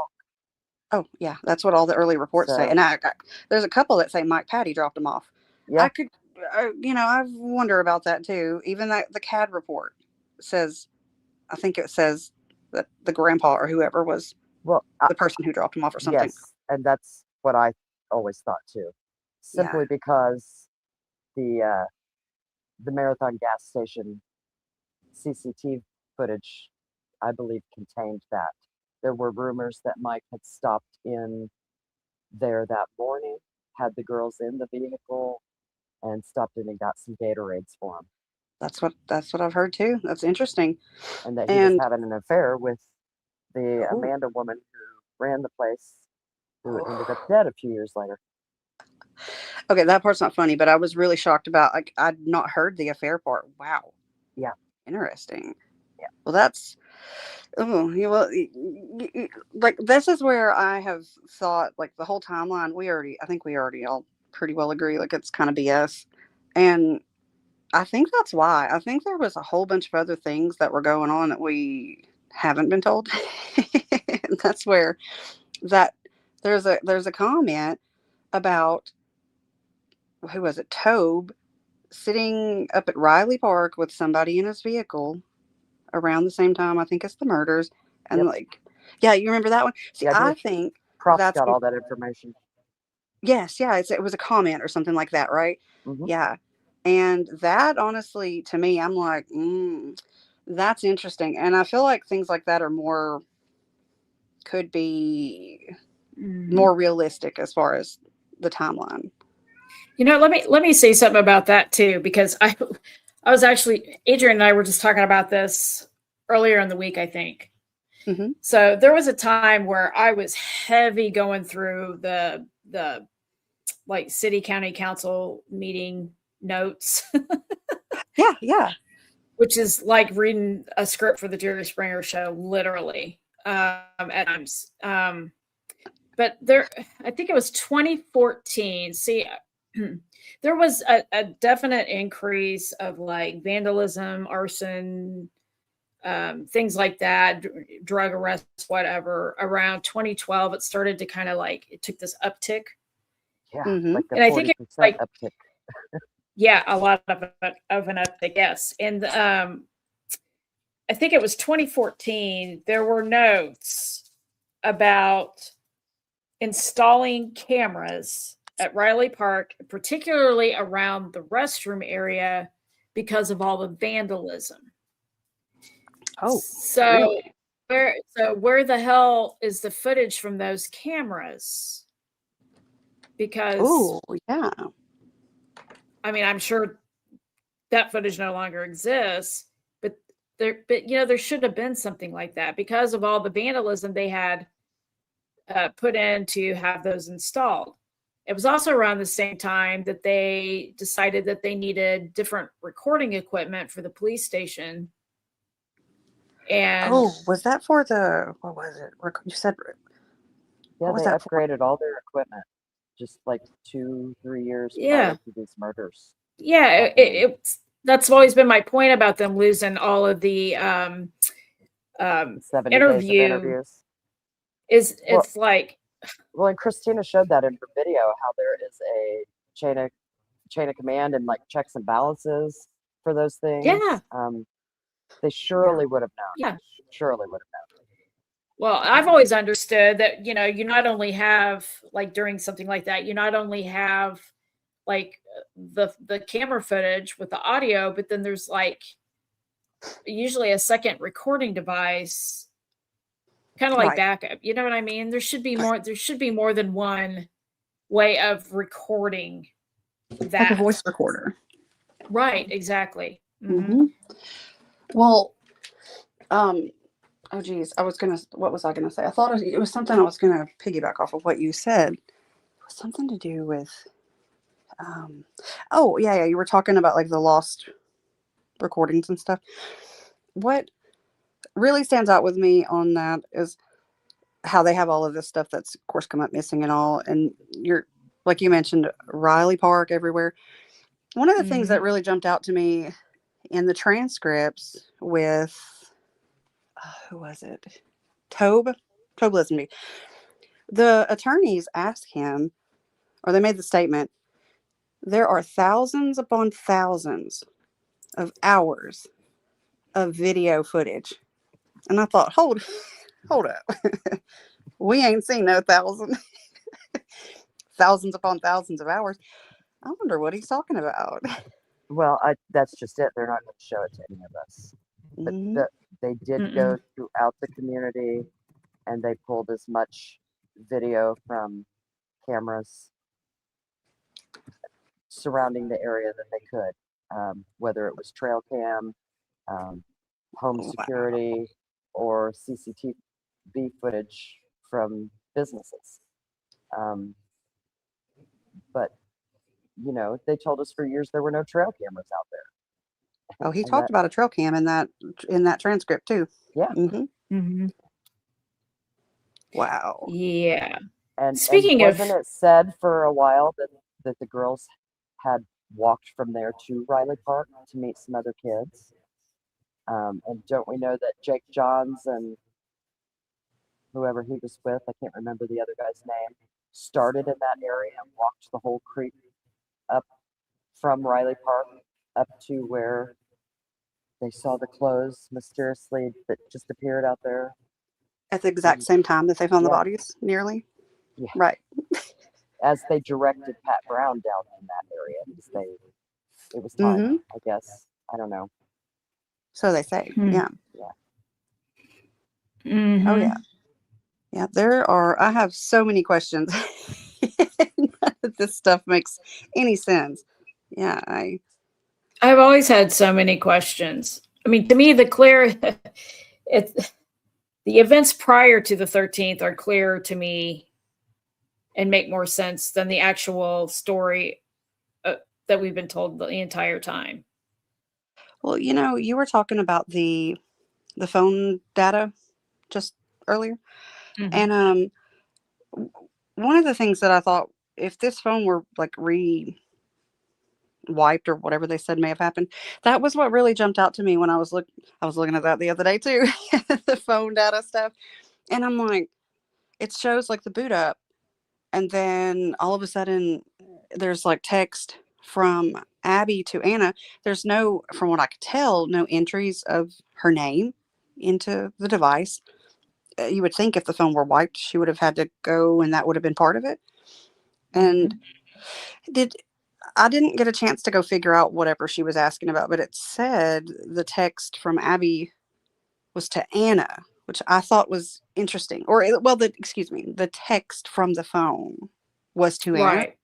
Mhm. And it was just like, can you bring some water or whatever? And then I think Anna was like, yeah, I'll get you some. And then Abby responds back, or, well, I don't know who it was, but maybe Libby. Well, like, no, we don't need any water. And then Anna says back, like, we'll get it. And then what I thought was weird too is like later it was text saying like, can we come back in? Like, we're like, I don't know if it was we or me, like I'm done playing or something like that. And I thought that's kind of weird from like a Wow. 13 or 14-year-old girl. And I Well, haven't had a And chance to dig these into messages were on the 13th? that. They were on the 12th. Okay. To Anna. And I thought, Well, Anna told us she got to watch them play ball in her backyard. right. Right. oh, But true. let me make a point about something though. Mhm. A while back, I forget it was probably in one of Prof's lives. I was in the chat, and a woman who claimed to be a relative of Carrie's came into the chat, and I have Apophis was in there. And this person started saying, that it was just so sad, Carrie spoke to Libby on that morning, blah, blah, blah, blah. And I came back and said she never actually spoke to Libby. It was like text back and forth. And they got this back and forth argument about it. But that's my point. So here we have these other messages going to Anna that kind of don't make sense. Right. And exactly. Like, why would Libby be asking Anna that? Right. And then we have a conversation with Carrie, but not like a phone call or not like a video chat. It's like texting. Mm-hmm. So you don't really know who you're talking to. Those other ones, I almost wonder if. So we've talked about the use of possibly like a SIM adapter, Mm-hmm. and when you use one of those, you have to toggle back and forth between phone numbers. Right. And what if? Let's just hypothetically say, what if something like that was being used and that message was meant for somebody else, but it was accidentally sent off the wrong number to the wrong person? Mm-hmm. It's kind of wonder. Makes me think. It does, because I was confused. I'm like, why would Libby be asking Anna to bring water? Which, yeah, granted, that could have been Abby, but then there was like the one that was like, I'm done playing. Like, can we come in or something? And I was kind of like, okay, like they had to ask permission to come back in. And in a Like, transcript recently, I think it was Anna's, where I thought it was interesting that she said that she was able to use like a phone for Libby because she didn't have her own. I'd have to go back to verify it, but I thought that was weird. The way I understood that part was sort of her saying, well, at least she has a phone, like like when access she's, to be able to call her if she needs her. yeah, like when she's with Libby or something, like she has this one from Libby. But I thought it was, I, it Well, was the weird. state And of she also, Indiana tried to tell us that Libby had Abby was approved on Libby's phone so that she could unlock it with her own fingerprint. mm-hmm. Mm-hmm. Yeah, I've wondered if that weren't the one. But was it, because are all these things, are these like, oops, we made mistakes and now we gotta find an excuse to cover our ass? That's kind of what it sounds like to me in a lot of ways. It's like, oops, now we got to, so we say this. It's that whole retrofitting thing, so that when it comes up later, they'll have, oh, well, they already said that it was this or it was that. You know what I mean? You know what I mean? It just, yeah, I agree with you, Adrian. Actually, hang on a minute. Digital, or I think it was Digital, just Yeah, asked a good Digital's question. in. I don't What's up, really. Digital? Let's pull some of these questions up. I Have Adrian come on and pull some of these questions up. I'm going to mute out. Yeah, because I'm not reading the chat, so I would love to know what people are saying. Yeah, Because have her pull some of them and throw them up on the screen. So here's one that I would like to know the answer to, that Digital asked, and is that whether or not the message of the conversation with Carrie from Libby, supposedly on the morning of the 13th, was that ever verified as being present in the phone? I don't know if I've ever heard that. Does anybody, do you know if that ever happened? That's interesting, actually, because now that Digital mentioned that, when I was looking through that recently, I don't recall seeing any messages to Carrie. I remember only messages to the Tyler person, like a lot of them, and Well, there was like a couple to Kelsey. well, that's curious to me, because I mean, you could be pretending to be somebody else, and if it's coming from that person's phone number, Mm-hmm. but it's not present in any of the data for the phone, then that tells me that you're using something else to manipulate the phone number. Yep. That's what it seems to say to me. Like the excuse me, all of the data that we have, I think, through this trial, as far as I'm aware, it's all the data that they've put in these spreadsheets, right? It's not actually, we don't have access to the extraction, do we? I don't think we do. I don't believe so. So we only have what they put in there technically. It's the way I look at it. I'm like, because they could just leave out. There's mistakes all through it. If you look at the transcript, tell me sweet little lies. there's mistakes through it. That's like what is it? The 207 picture. What's really interesting to me is that they talk about it not being in there, but then a little further in the transcripts and in the the report, that we have for the phone. They have a tenth second in there, and they have it 2:07:10. But where do you come up with the 10 if the picture wasn't in the phone? Where do you get the 10th second or the 20th? I think it's 20. I don't know. It's I would think you would only have that if you had the exact photo, Yeah, to give yeah. you that precise Does time. digital want to come in? Anybody's yeah, welcome. We drop yeah. the link. Anybody's welcome. Come on in. I Hey, can, Adrian. and I can come down too if somebody's up. I don't mean to. Oh, I well, could I chat mean, all day. now we got room. We got room for you to stay if digital wants to come in, or anybody else for that matter. I think I can put 10 people on here at once. So we've got room, y'all. If anybody wants to come in. Yeah, while we're doing that, let's me and you mute out artist, and let's let Adrian pull up some of these questions. And Yeah, come on, Adrian. Adrian. Yeah. We love you. We need to hear from Yeah, you. Adrian, you just gotta you gotta motion to us if you want to, or just butt in, girl. Because Adrian says amazing stuff. She's super smart. So come on in she here, is. girl. Adrian's my girl. She knows. I love Adrian. I Yeah. love you all. Thank you. But yeah, there's a lot of good questions. Mostly I think just a lot of people are having problems with a lot of the inconsistencies and anomalies.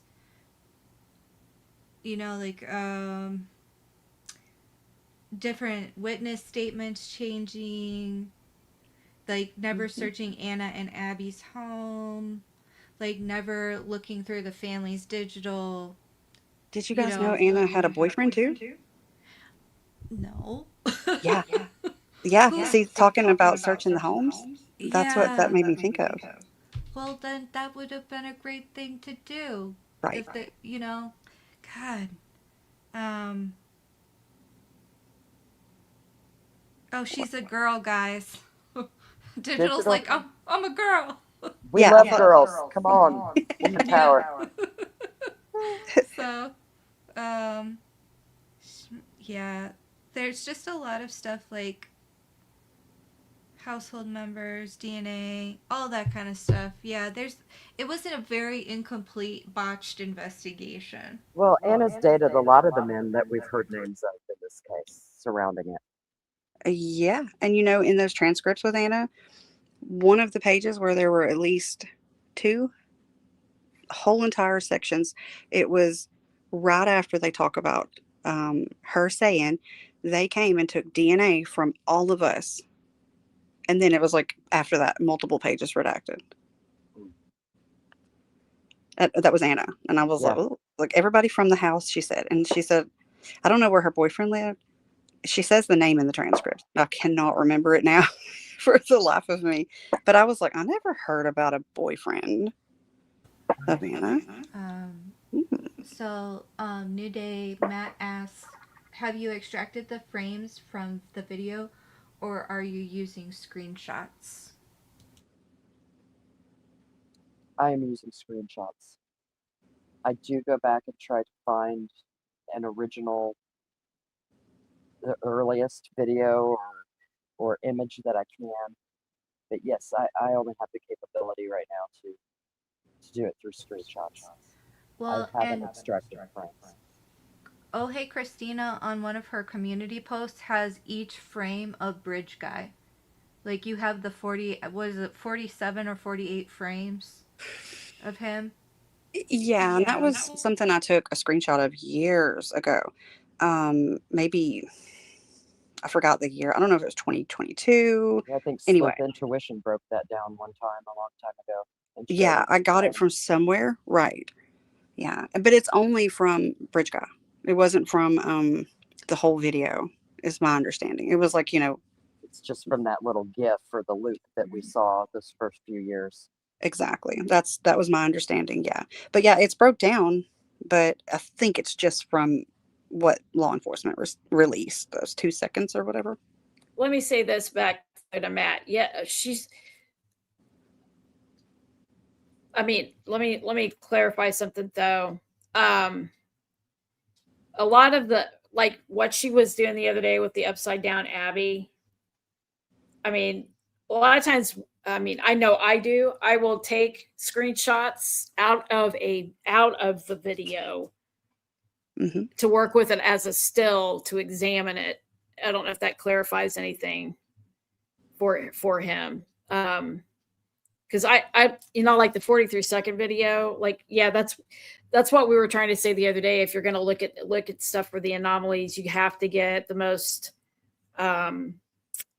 you have to get a fresh screenshot of whatever it is, the cleanest copy of it that you can get, and you have to go back as far as you can. We're lucky because we have a lot of stuff from way back when, because Matt, do you want to come on and talk about it? We've been interested in this for a very long time. Yeah, Matt. Yeah, says Matt. Anybody's welcome. Come on in. Been dissecting them. Oh, wow. Damn, We'd love Matt. to hear from you. We'd love to hear from you, Matt. If you want to call Yeah, in. come on in here and talk about that. Seriously, anybody. Like I said, I can put 10 people in here. We can have a whole damn party in here. That's great. Yeah. I would love to see all, however many, how many were there? Good Lord. I would love to see each and every one of them. I mean, honestly, it'd be fascinating to me. Did you guys think that she was holding a selfie stick of sorts in that video? Do you think it's? Oh, hang on, I don't know my phone. Did I? Damn it. Okay. Oh, you mean the video? I'm gonna call it Bridge Libby, because are you talking about in the 43-second whether or not supposedly Libby, if it was Libby, was holding maybe a selfie stick? Is that what you're asking? Yeah, I was kind of curious if you had ever thought that, because there's many times I've looked at it and I'm like, that looks like somebody's holding something. But it was just kind of a passing thought. I wasn't sure if you thought that, though. I don't know. I'll have to look at it and see. I kind of know what you mean, though. I'll have to go back and look at it a little closer and pay attention to that part. Well, speaking of that too, I remember going back and listening, even though I don't, trust old Jerry Holman very much. There are some things that I do think maybe. Oh, well, yeah, anybody with half a brain shouldn't trust Jerry Holman very much, in my opinion. I know, right? Well, he was talking about the video at one point, and I thought, is this like one of the few times he's telling the truth? Because he was saying in an interview, he's like, yeah, like you really can't make much. Yep, you muted yourself, Christina. I think I did. Oh. No, that was me. I am sorry. Say that again. I meant to mute me. I am sorry, Christina. Let's repeat that. I'm so sorry. You do. You're the boss. It's all about power to artists. Yeah, I was like, I'm just here. No, for real. I'm so sorry. I thought I was on me, and then I hear nothing from you, and then somebody said, "Oh, you muted yourself." I'm like, "Oh shit, that was me." Sorry about that. No, you're fine. You're totally fine. I think. Oh yeah. So Jerry, he's saying in this interview, there's really nothing that you can really get from that video. He says it's moving around so much, you just can't. Yeah, I'm sorry about my kitty. I don't know if y'all can hear her. Get her gone. But he says you really can't make anything of it. It's moving so much. It's sideways. It's turned upside down. It's every which direction. And that's what we heard from the people at trial.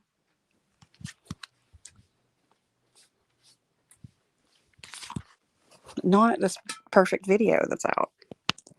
Yeah, that's something in it. Mm-hmm. I kind of think maybe it was one of the times he might not be, lying, because that is what we've heard consistently, that there's really not much you can make out from it. He didn't say anything about the pocket, though, about Libby putting it in her pocket. Well, they can at this point. They're showing a video to the jury, right? Well, I mean, I'm telling you, I wondered what they showed in that trial because they played the audio. They played like the 30 seconds of it, and then they played the stabilized version, and then they played like supposedly the full 43 seconds. So See, I don't know that's my what point. That's my point with the video thing. If it's that bad of quality during the trial, I mean, we couldn't see it obviously, but from the descriptions, that sounds more like I'm just going to say it, the authentic version of a fake made up video. Okay. Right. From back in the day, right before AI is what it is now and everything else. So to me, I don't care how much time has passed, other than maybe raising volume on audio to hear it better. Mm-hmm. To me, none of this should be touched. It shouldn't be enhanced. It shouldn't be the 43-second video is AI'd out the wazoo. Well, all the people that are, how I feel about all of where it came from. They all have expertise in that exact field. Digital creators. Yep. Digital creators with PR backgrounds. Yes. And that's where, not even, trying to say anything negative about anybody. It's just, those are the things that I've like tried to point out because I'm like, something I want to point out is they keep telling us that was the original raw footage off of Liberty's phone. Which is bullshit. The problem I bullshit. have with that is the original raw footage was upside down. Well, and we heard, but then after we heard that, we kept hearing the whole full raw, like you said, and then it changed to this came from the extraction, this came from the extraction. But from everything which look, it doesn't mean I know anything, but from everything that I've kind of looked into, re-encoding a video from an extraction anyway doesn't put every single thing back into the video, like the metadata, the location. It typically doesn't put it back in there. And for somebody to be doing that on the side, it's like, how do you got all that in there, But yeah, however that came about, I think it's interesting that these people have backgrounds and things like AI. And I'm like legit, like there's even programs on ChatGPT by some of the well-known ones. So I just haven't put all of that out there, but I can. It's just, it's not my goal just to be exposing anything and everything just because, but I think that's interesting that there's all of this knowledge and things from AI and the video. That's the first thing everybody said was it was AI or something, some sort of something. Well, yeah. I don't know about you, but just in the last several months, I've gotten better at being able to spot when something is AI. It's become more, even though AI is supposedly getting better and evolving, I've been getting better at spotting when it's a manipulated, altered video that I'm watching. So when I go back and watch that 43-second video today versus when I watched it a year and a handful of months ago when they first released it, it looks a lot different. And let me point out to everybody too, a good indication that AI is being used is if hands are in pockets or if hands appear to be odd looking, because we talked about this the other night. Hands are very difficult for AI to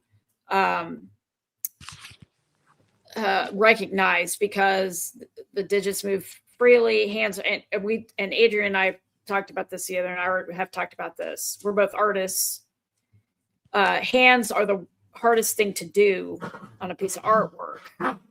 Even in like a lot of the and even in some of the masterful paintings of the past, hands are often not included because they're difficult. Right. And so if you're looking at something you can't tell, look at if it's a person, look at the hands, because AI cannot make sense of hands. A lot of times the face moving too, and also just the perfection of things. Like Yeah. like the bridge. Look how beautiful that bridge is. Whenever it's pointing to the ground in the very beginning. I mean, it is like you can see every detail. You can see it perfectly. It's like some 1080p or whatever in there. It's a perfect. Yeah, no kidding. It's like high def from hell. And that's my other point too. That's what always struck me odd about that, is that some of the colors are very, very bright, but yet there's this overall fog, kind of weird fog look. Do you know what I'm talking about? And in the background.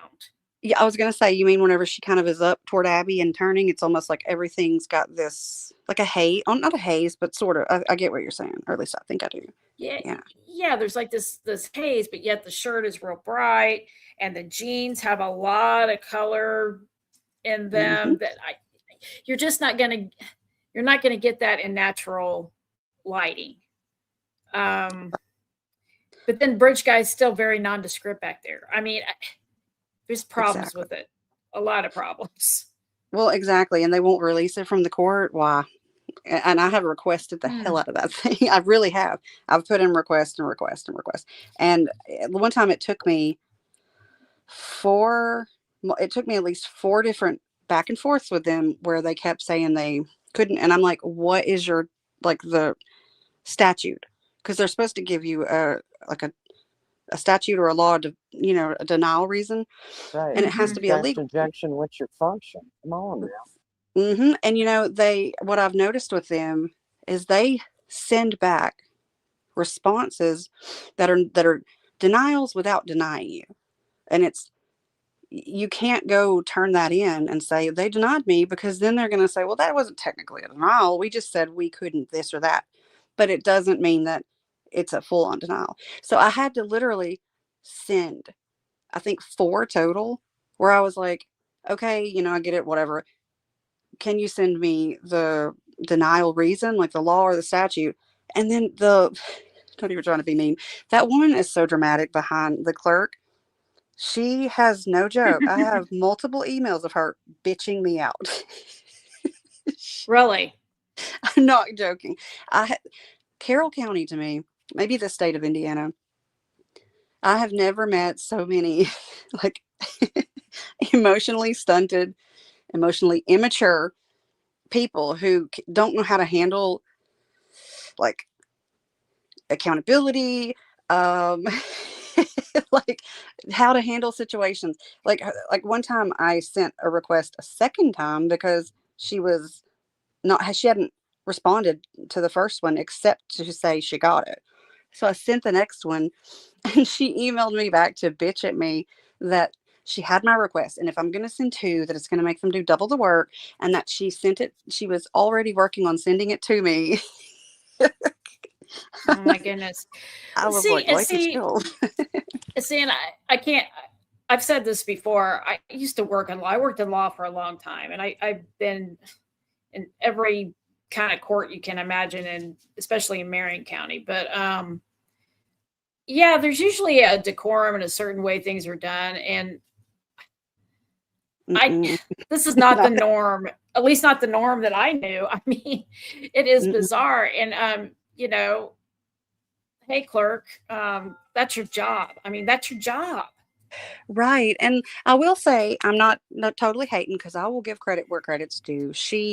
What's her face? For what her name, Sharon. She is prompt with responding, and I've actually had her respond to stuff very promptly. But the thing is like with the video and stuff, she would like just drag her feet, and she'll hem-haw around and send back these really argumentative things, and I would make sure to never send anything in any way feeding into her messages. Because one time, like in one of her messages, she literally told me that I need to show y'all the messages. They're funny. She said that, God, I wish I could remember the word. She was highly offended, but that's not the word she used. because I said, I sent a follow-up email and I said, like, this, consider it like this isn't like an escalation. It really upset her. And like, I didn't feed into any of it, but basically she was telling me in her response that she had responded promptly to all of my emails, which I mean she had, but it was like you were taking forever on this other one. It had been a few weeks. And she's she's like, I don't have to respond to it this quickly. I could wait this long. And I was like, is that a threat, lady? Like, are you threatening me like to make me wait? Well, she It's just like, needed a minute and nobody would give her a minute. oh, I'm feeling snarky AF tonight, ladies. I know. I think You it know- bothered her too. I wouldn't feed into it. I was just like, whatever. But see, doesn't that speak volumes though between the discrepancy of what we saw a little over a year ago and what was presented in court? If they're not wanting to release that, there's a freaking reason for that. It's because they're Yeah. not going to look the same. They're going to be different. Well, exactly. And that was, I think that was the purpose of putting it out. That's why I think it's fake too. I don't know if you remember some of the questions that were asked in the beginning by certain people. It was like, why aren't people questioning why the video looks different? Why are they not questioning Nick McClelland? It was almost like it was put out to like force a response, which, hey, like, I mean, if you're trying to get something real out and you think, then admit, don't lie about it. But I think that's interesting though, but there's been no response from anybody as far as in the legal trial, anybody. Nobody's like commented on it. You know what I'm saying? Like that's What else was going on at that time? It 'Cause was I've right found in this around. case that timing is everything. They Well, release certain things because they want us to look there and not somewhere else. what happened then was the day before. Um, the they filed the what's it? See, I'm on the spot now and I can't remember, but where they file the notice of appeal. That was it. It was the day. It was the day of, it was the 11th, and then you had that come out on the 12th. Interesting. And I mean, that was the same thing with the two most recent videos that came out too. If you pay attention to the timing, the Rod Abrams and the Sarah Carball video, those came out the next day. Okay, I want to talk about that Sarah Carball thing. Yeah. You mean how it's just a dubbed over audio? Yeah, and like with what's going on in the room. Yeah, like her hand motions and stuff. She looks like she's like getting frustrated or angry, but yet And it's you can't like this talk when you put a audio. water bottle up to your mouth either. Oh, That too. Wow. Yeah, I mean, but you can't see what she's saying either. Well, you see, that's a 1 minute of the whole video too. Right. That's not accident. Oh, yeah. I mean, that's on purpose. Yeah, that's like, it's done purposely. Yeah, where's the whole damn video? Yeah, like I found that so odd because it's like, oh, this audio, the audio to me clearly sounds like it's like extracted and dropped back in, but you can't see anything she's saying. It's only the back of her, and you could see hands going up. But the hand motions don't seem to really go along with what's being supposedly said at that time. It's weird. I believe their attempt is to try to push the narrative to another the direction. masses, the public, is they're trying to establish that Sarah Carball, who says she saw Muddy Bloody guy, is the person that the old BG sketch came from. And we all know that's not true. Sarah Carball did not do that first sketch.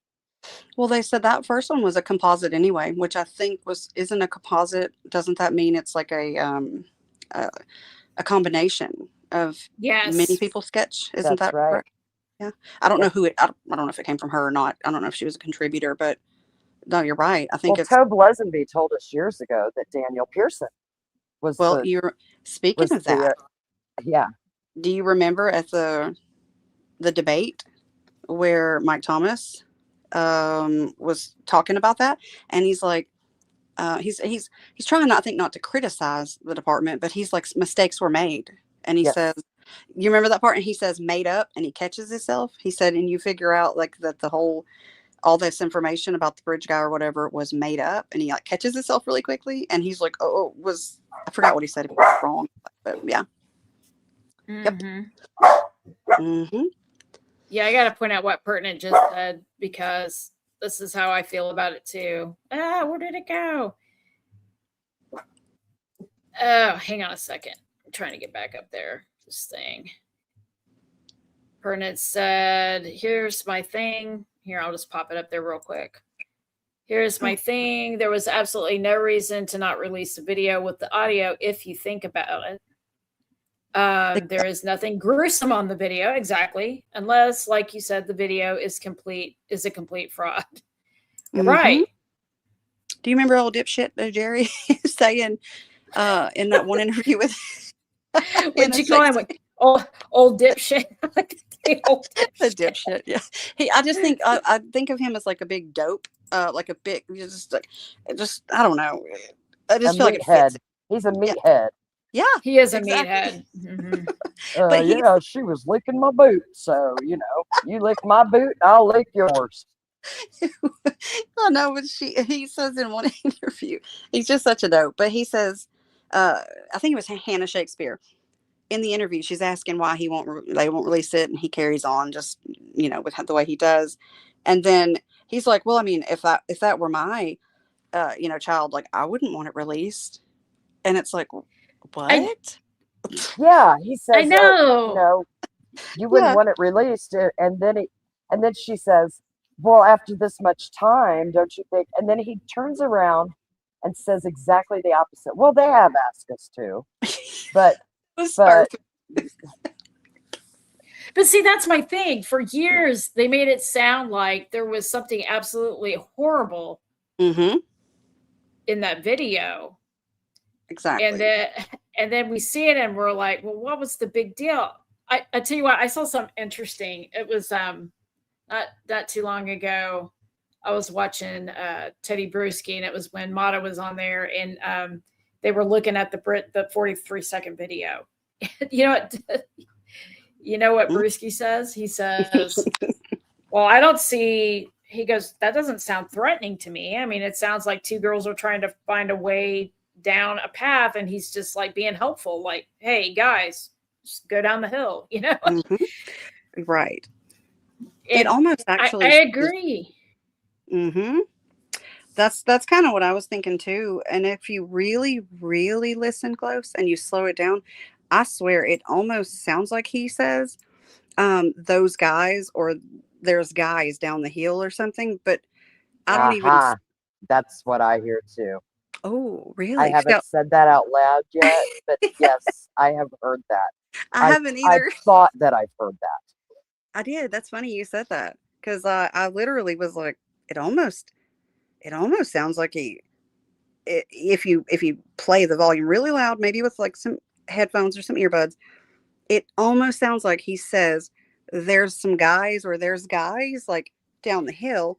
Oh, okay. Those guys are down the hill. That's something. Those guys are down the hill is what I hear. And it made me think of that earlier tonight when you were talking about how the prosecution only said girls down the hill. Yeah. And that's not what's on the recording. That is what even the defense. Okay. I've wondered about this. It's actually, I haven't delved into that much for videos because I have about a million things in my head.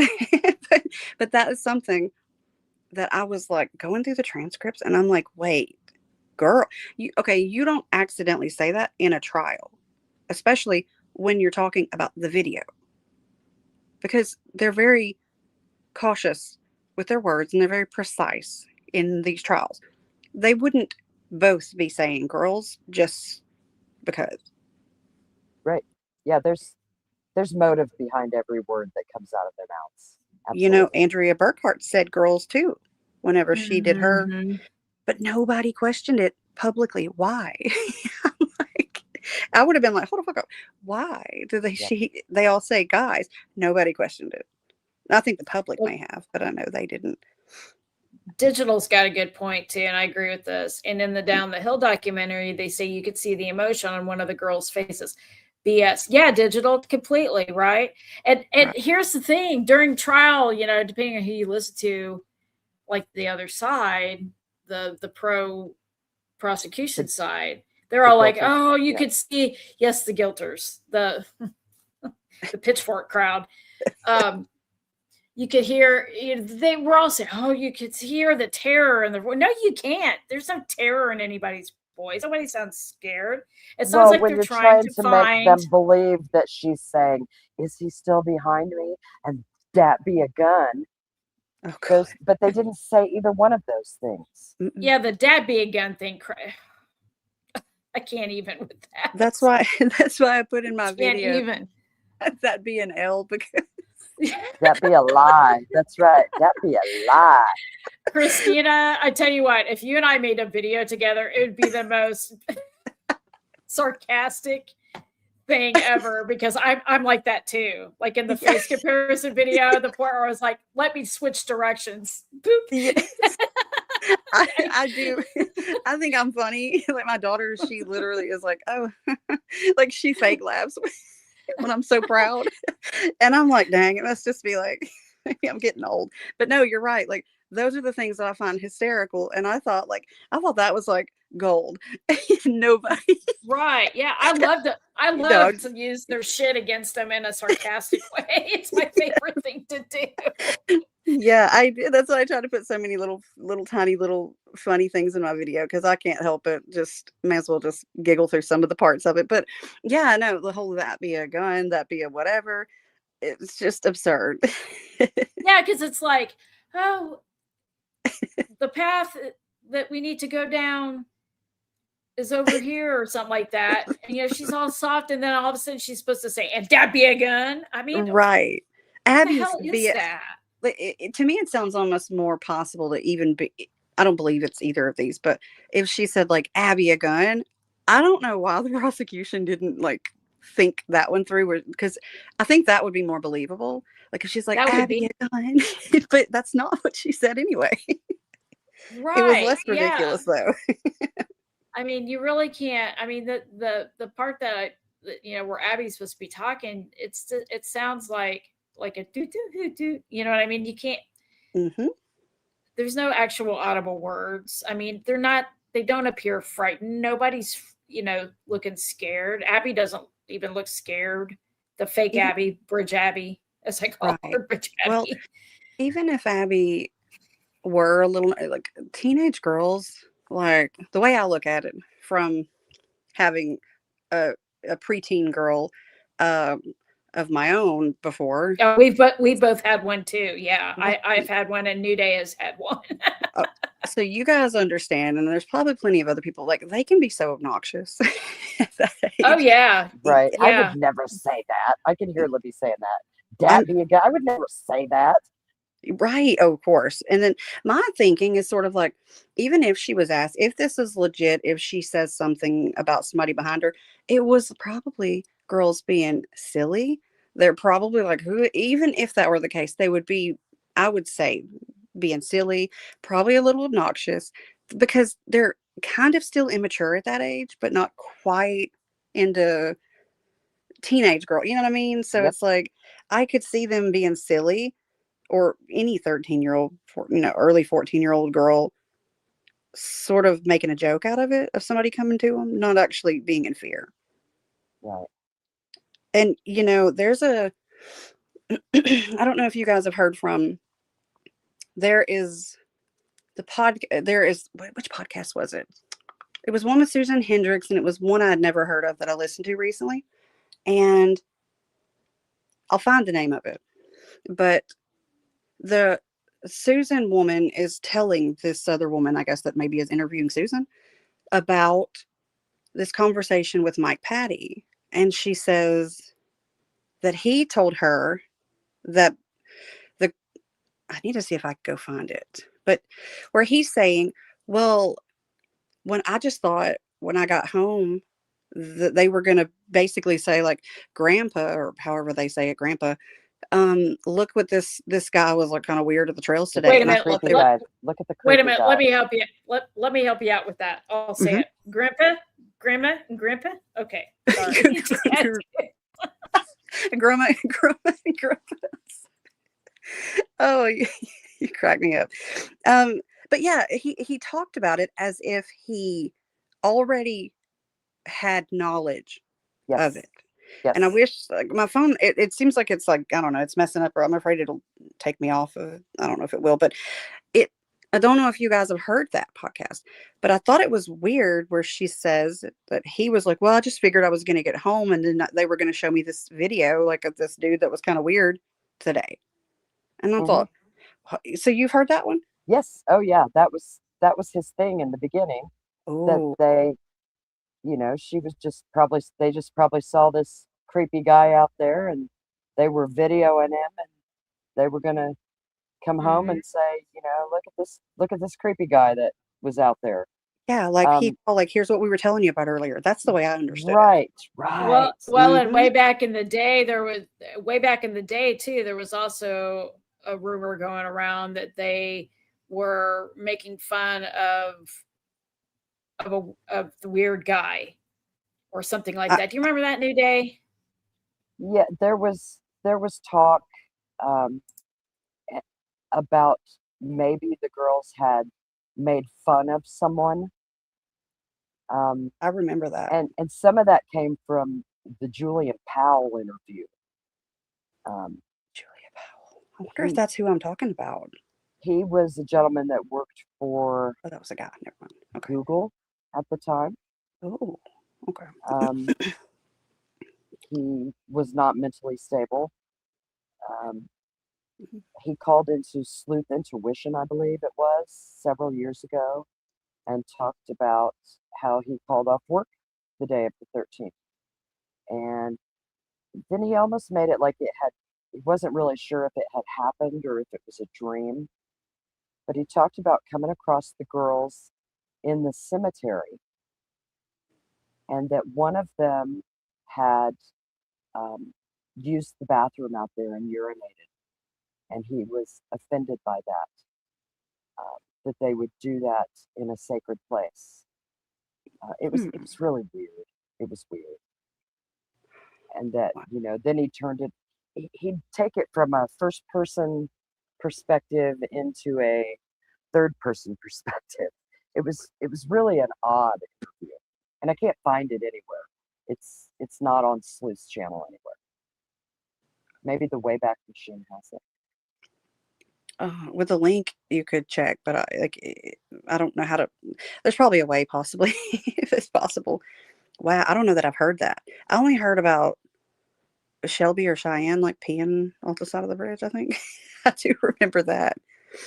That's interesting. I didn't know about the cemetery thing. Let me answer Lisa here. Who called the video the stuff of nightmares? I think that was me. No, somebody else did say that Oh, It was some somebody earlier. else people. did. Yeah, Oh, one of the. oh no, I no, mine wasn't the video. Mine was the Grimm's fairy tales, the shit of nightmares. That's what I said. That's right. No, there were officials.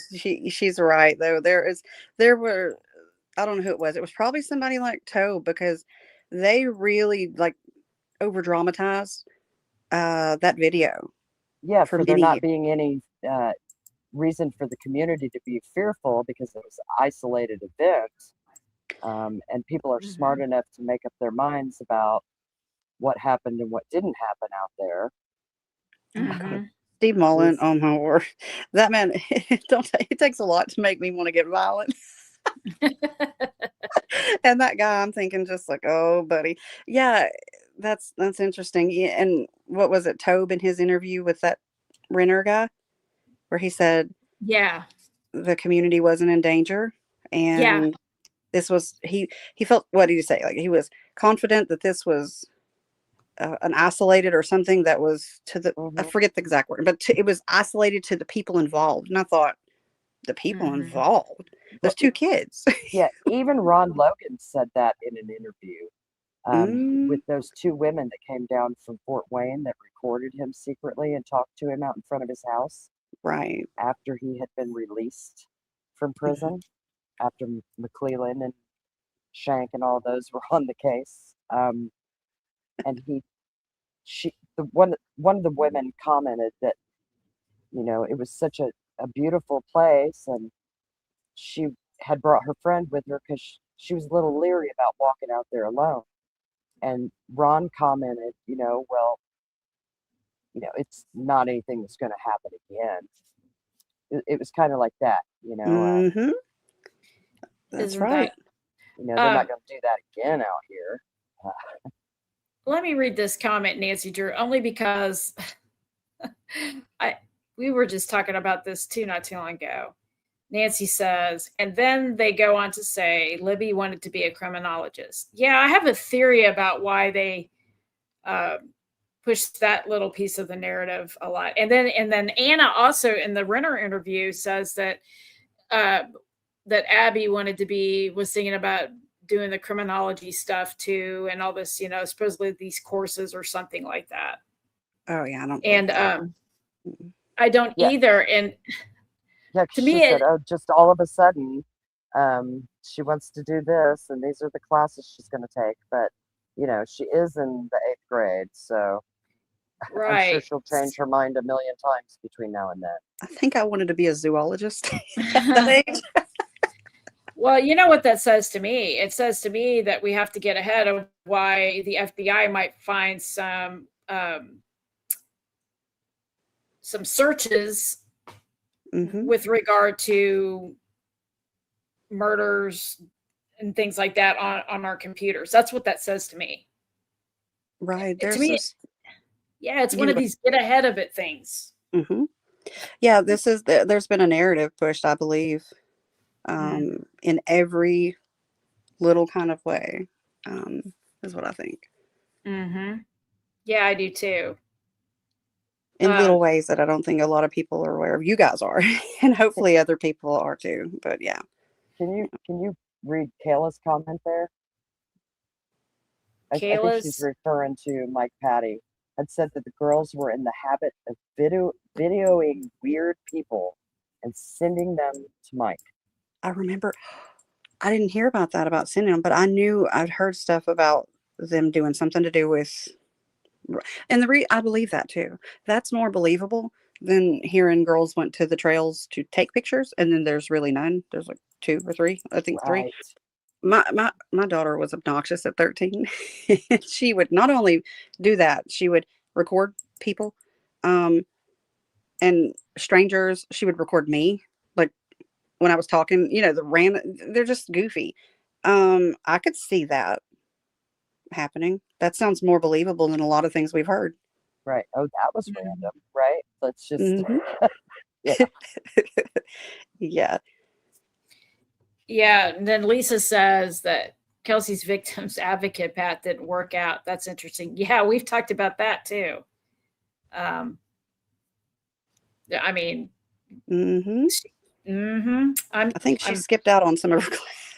It's actually, it's not even funny, really. It's just kind of weird to me that there's certain things like I didn't want to be a part of, like crime scene stuff, and my teachers let me skip that, and I'm thinking, like, what?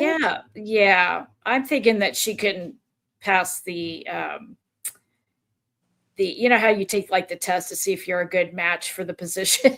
The psychological review. Yes, and and that's what I'm thinking. Because plenty of victims, family members. I mean, there's lots of advocates out there that had a family member that was a victim of crime. Right. Plenty of them. And so yeah, I was just convinced they wouldn't hire her because they believed at some point in time she was going to be held responsible for her part. Well, I mean, that could be, but I mean, or maybe they watched that weird interview at the Blue Moose where she laughs hysterically for, the rest of the interview. Yeah. Oh my God. That to this day, anytime I see that, it gives me chills to my spine. I mean, I'm like, I've heard so many excuses. Oh, well, people laugh when they're not maniacally. They don't maniacally laugh when they're nervous like that. I mean, that was weird. She laughed the whole rest of the interview. Like once she got started, she actually just kept laughing. Like I, I used to do that. Like even like now, like I laugh still. Like even right now, whenever I get nervous too, I'm notorious for that. But I don't cackle. So Right, it's different. It's just an unsettling laugh because we're uncomfortable, you know. But Well, it it's was right, not. like, It's not what do you think should happen to this person when they get caught. Oh, well, have you ever seen The Shack? see, that's the yeah. whole thing. That was the thing. It was like, what in the hell is that? It was like You're a, like you're waiting on her to stop.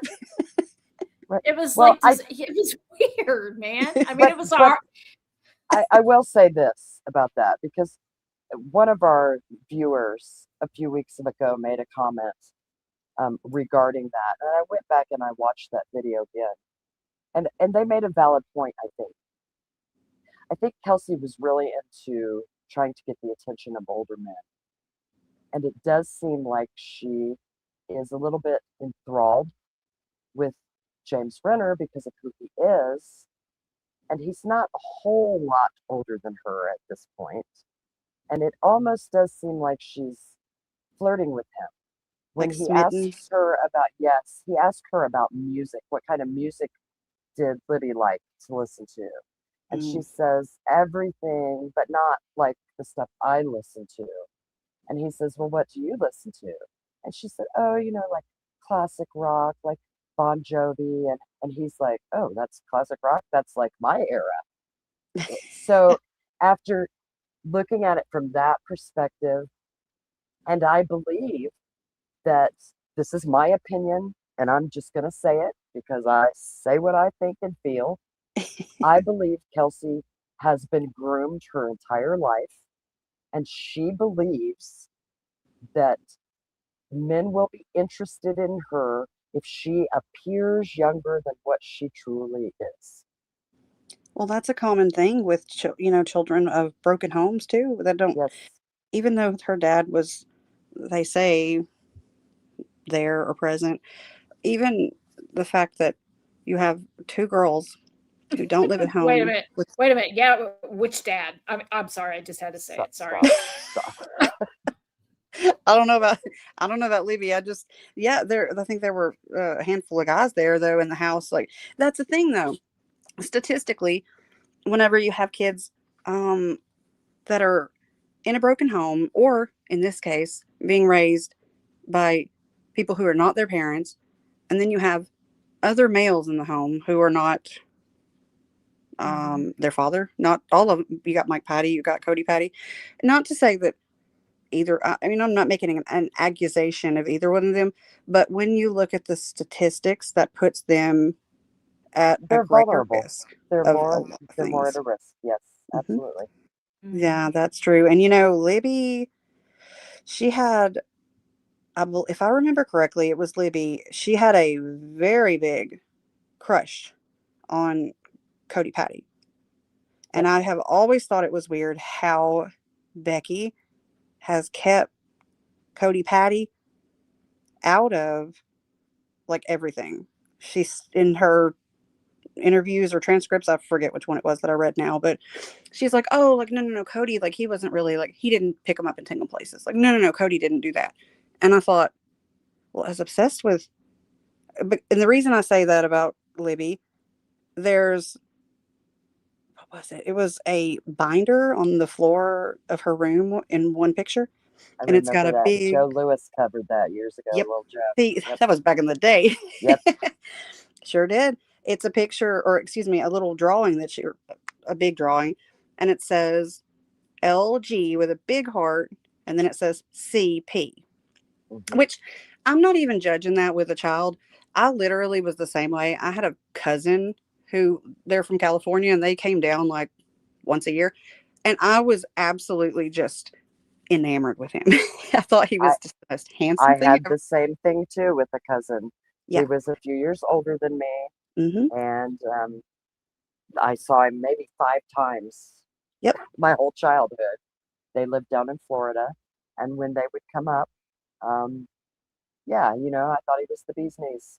It's normal. Like little girls, especially, it's not even abnormal to say like I'm going to marry my daddy when you're little bitty. But the thing Exactly. is this is not this is not even in their own home. This is a far off, I guess, cousin who's adopted in.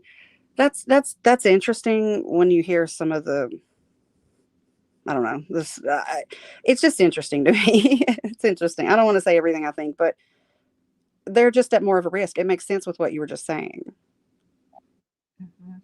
a moment ago. Well, I've said this before too. Like during that time period, like like there's a lot of references to Oh yeah. the Suicide Squad movie and stuff. You know, the Heathen song. She makes a point of saying that. Hmm. The maniacal laughter is totally Little Harley Quinn. reminiscent of Harley Quinn. I mean, and then there's a text where she says, "I'll be your Harley Quinn," or "You be my Joker, and I'll be your Harley Quinn." I mean, obviously there was a little bit of an obsession going on with that Hmm. character, Yeah. which makes you kind of think, like, I don't know. I wonder about their supervision and stuff, honestly. Like, Oh, I you, think there yeah, was a pretty lax amount of that. Yeah. right. Yeah. And I don't, I'm not the type to say, like, every parent is responsible for their child as they become an adult and they do something wrong. But I also look at my mind automatically sees patterns in everything. Uh, that's just the way my mind works. And even as something as simple as their family dynamic, when you've got two two kids they're raising, not Abby, I'm sorry, Kelsey and Libby, and then you look at, I don't know, like, Derek, I don't know if he's like, citizen of the year. You've got, Well, and I let's wonder let's like, establish something real quickly, Christina. mhm, Derek was not um, living at that residence when that's, the yeah, girls died. that's what I've He heard. Yeah. he had a house up the street from the Wilbers. Um, Wasn't that the address that it was coming up to on the phone or something somewhere around there? Was that true or no? that's the tower that was right by there is what was pinging. Yes. That's what I thought. Yeah. And Um, isn't it like exactly 7? I don't know who made this video a long time ago. I cannot remember. Somebody talked about the 7 minutes where the phone's not moving. hmm Doesn't it take like 7 minutes from the bridge to that house? Yes. Yeah, I remember that. I I wish. think that was Michelle After Dark. Was it really? I can't remember because I mean I would be happy to give her credit. I just don't remember. Yeah, and they were like it has a back cellar. hmm I think it Mhm. was a cellar or a basement. I don't know what you call that. You open up the big door that goes into the ground. Yeah, that's the cellar. Yeah. Mhm. Mm. Was that Cody Patty's house there or was that Derek's? That one was Derek's. Cody at one time had lived in one of their properties that was a few doors down from the Allens. Oh, wow. Well, that one with the one I'm thinking of with the cellar thing, like it was actually a pretty nice house for like I don't know, I guess a single dad who's, Well, he didn't own it. He was renting it um, from Mike and Becky. They own lots of properties. oh wow, I bet back in the day rent on that was like nothing. Wow, because it looked like a really big house, like actually a decent sized house. hmm Wow, and it didn't look like there was any kid stuff there. Maybe I'm wrong, but Yeah, the So, girls were at with them. They weren't with him. But I think yeah. he went and moved in with them after the murders happened and hid. I just want to bring up that Smoky Mountain said, I thought that tower wasn't working in 2017. wasn't that the one near Ron that didn't work, or which one was it? I don't know. That's It's a good interesting. Yeah. question. Yeah. Hmm. I don't know. I know there were two towers, they've told us. Right, and there was a third one that didn't work, right? I guess I was I into. I don't think there was a third one. I think there were only two, and that's why they couldn't triangulate. Oh, I thought they did have cast stuff from the Ron Logan thing, but I know. Well, there was cast something in the Ron Logan search warrant, but I guess I thought there were 3, but I thought one of them was like this. it was no longer in. I thought it did. Okay, I'll have to look into You that. might be right. That's something we need to go back and look at. It was like decommissioned, I thought, but I mean, it doesn't mean I'm right. I don't know. That's interesting though. But yeah, I'm wondering if this phone was pinging near, was it Wells Street The or Wall something? Street. Yep. I don't know why nothing that we um read in these CAD notes and stuff. I don't know why does any part of it say like heading to Wells Street or checked Wells Street at all? Not that I'm aware of. See, that's actually something I don't know that I've fully thought of yet, but I just kind of just thought of that. Like, why don't any of the reports say, let's go check where the phone pinged at 12 times last night? That's, Hmm. hmm. I don't. Yeah, I don't know. We've actually heard. I mean, we've heard the mention of the Wells Street Tower, but yeah, you're right. I don't recall ever seeing Mm-mm. any. And they pinged it like 5 times or more, probably, in the CAD Mhm. notes, like over and over and over. And there's also somebody in it. I don't know if it was the dispatch or who put it in. Maybe it was an officer calling it back to dispatch in the CAD notes that says there was a picture of Snapchat taken about 3 hours ago. And I believe that if I remember correctly, it was like 15:30. So what is, maybe it wasn't 15, maybe it was like 18:30, because I'd figured go back 3 hours. That would have been later than 2 p.m. I think that would have equaled about 3.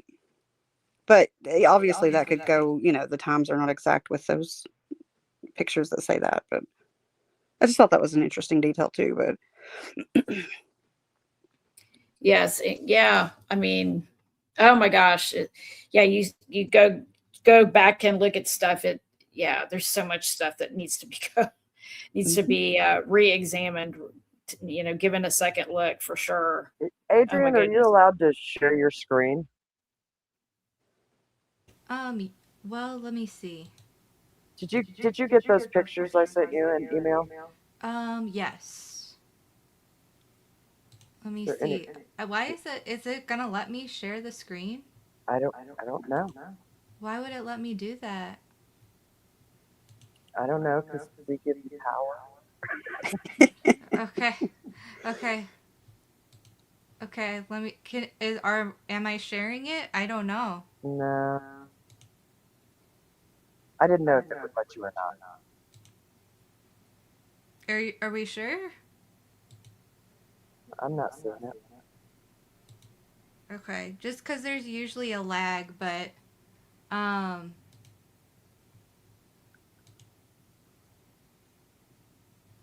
I'd do it, but I just don't know how. okay, yeah.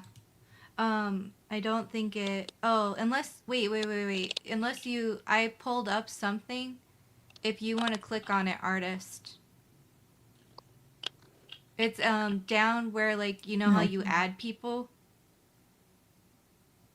Oh, All she right. can share it to you, artist, and then you can share it on the screen. That's what she said. Add people. Hold on a second. Okay, let me see. And hey, critter.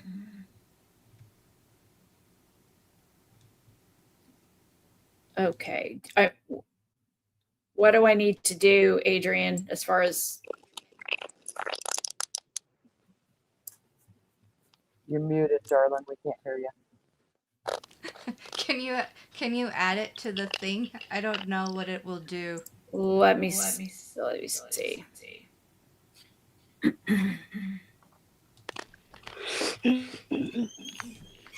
Do you think it's where it says like extra camera? It just should be like, you know how you can add, like, when I and Christina came in, you can add us to the thing. It's down there, and there should be like an option to add to the thing, to the main screen. Okay. No, be quiet. Shh. No, that's me sharing my screen. Let me see.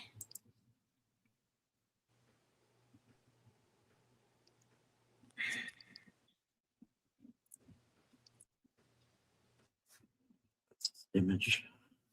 No, that would, it's not an image file. So if I hit, it gives me an option to share screen, but that's with regard to me. So you can't see it on your end. You Where's can't what she see sent you? Let me mute. Let me mute and then go look it up real quick. See if I can figure it out. Hang on. Okay. Yeah, because it's just you sent me the Abby pics, the comparison, on the bridge, and then what was the other one? You sent the 2 outfits. Yeah, the outfits is what I wanted to show. Yeah. Because I came across that other pic of her with ball gloves. Yeah. And I thought, that's the same glove. It's brand new. Why did she change shirts? Right.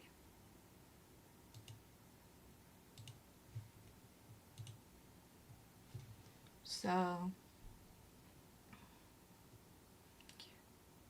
but yeah, hopefully that'll. Okay, so Adrian, Yeah. it says that the guest needs to click the present button at the bottom of the studio screen.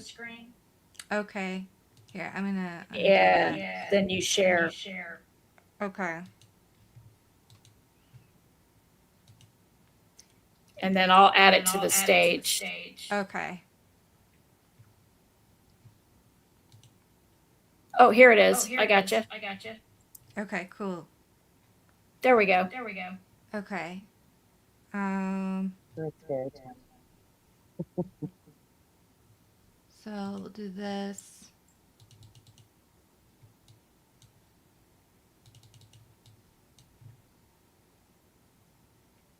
Hopefully it's showing the picture.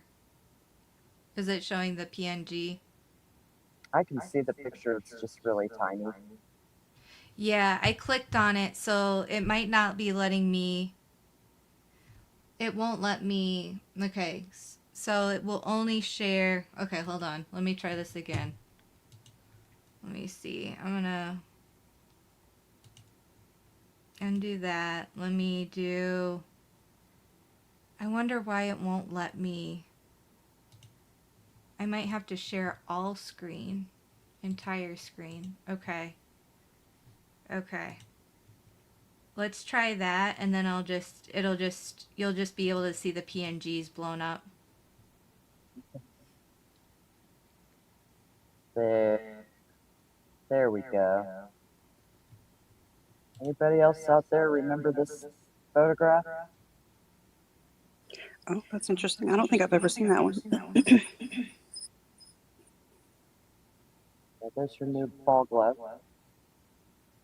It's obviously brand new. It doesn't have the pockets not been Wait, conditioned yet. oh, that's not a ball shirt. Is that just a t-shirt or that's probably Yeah, just that's what I'm saying. She's got a different t-shirt on there than the shirt that we've got her outside the hotel playing ball in. Is that like a mirror behind her or what is that?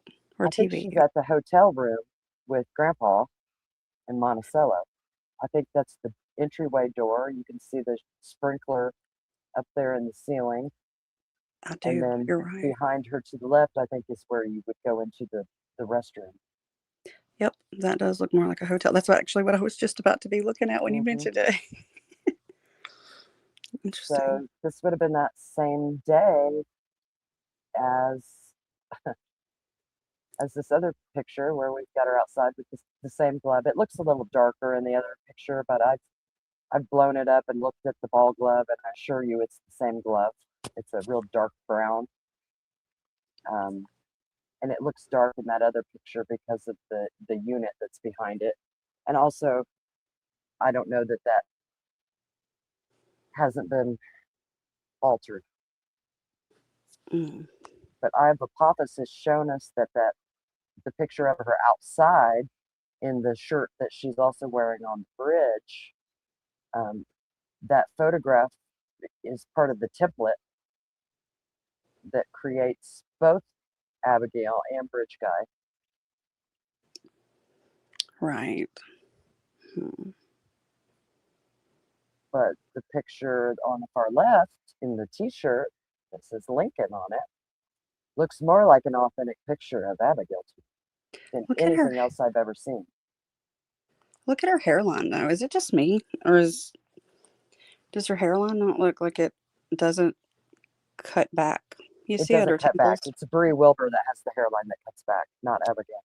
right? Because my hairline does that too, and it's kind of a bitch when you get your hair cut. Because if you have somebody like that cuts where that little bit is, it will lob off like Mm-hmm. that part. That's just something I notice about people. Yep. And it's interesting that I don't really see a strong, I don't know what that's called. Maybe it's sort of like a receding, but it's not really receding. But No, that's just her interesting. hairline is more Rounded. perfectly round and frames her face rather than pulls Hmm. back on the sides like some other people Right. we know. Yeah, that's interesting because she's Look at, almost like got like reddish looking, hmm baby looking hairs there in the bridge pic. Do you remember the description of Abigail in the bolo? Um, They listed both girls as blonde. yeah, they did. They sure did. Yeah, that's right. And they totally didn't say that Libby was wearing blue jeans or anything either. No, It was that she was in like a fringed tie-dye it, shirt. yes, tie-dye shirt that's fringed at the bottom and sweatpants with black leather. And yeah, and something I remember seeing too, it said something like they didn't know if they took a sweatshirt. And I was like, that's kind of weird. Okay. That was one of the things I saw because I was like, that. I don't know that I've ever seen one of the bolos like that. No, well, yeah, they didn't. They didn't. Becky Patty says in an interview when she talks about that day early on that she told Libby, "You need to take a jacket." And the last Hmm. thing Libby said to her was, "Grandma, I'll be all right." And off they went. That's what she says. And that Right. sweatshirt narrative did not come up Hmm. until about the change of direction time. I gotta find what I found that had the sweatshirt in it because that's jumped out to me. Because Um, it literally said they didn't know if they had a sweatshirt, and I they was like, didn't. "What?" Even Anna says that the night of the 13th in the interview. She said, "Be sure they're cold, they're hungry. I don't know the last time they ate. Um, don't know if she had a jacket." Hmm. Right. That to me, that's normal things like that a parent that's worried about their kid would say. Um, Exactly. But they right. were And at the police station. It was dark, and we know by that time they'd already seen the Snapchat photo, hmm and they would have that's known exactly right. exactly what she was wearing. Yeah, that's true. That actually is true. And I wasn't trying to counter what you were saying. I just meant like, in my head, I was thinking how different it was from like Mike Patty, of what he was thinking. Hmm I wasn't veering off, but Oh yeah, no, I I was didn't just, think you were yeah, at I was all. thinking like she was worried about normal mom things outside of the, I guess the sweatshirt confusing. But you made a good point about the Snapchat picture because she would have seen it already. Yeah. And wonder what. That is interesting because what they I think they determined they found it maybe at like I don't know 9ish or something like that. So yeah, I feel like they would have for sure already seen that if that picture was out. Well, I know when Mike Patty was interviewed that night around the same time from the same news crew on the same Hmm. station and segment, um, and he talks about the phone pinging all over town. Um, He he did. says the last ping was a few hours ago, and I think we've deduced that that was about 5:30 ish. Um, Hmm. but I don't know how the phone pings at 5:30 if it's dead. The battery supposedly died or whatever, and then miraculously was resurrected. I don't know. And then real early on too, they told us that that After the search was called off, the phone pinged about 2:30 a.m. and they went back out to Monon High Bridge. I actually don't know that I've seen that ping. Maybe it's in this That's in phone the data. That's in the HLN Down the Hill That's true. Yeah. podcasts and the interviews that they did. Tobe talks about it, and He does. even Daryl Sterrett, who was the fire chief at that time in Delphi, who coincidentally I came across an old interview with Kelsey this last week, and she tells us that Daryl Sterrett is a family member.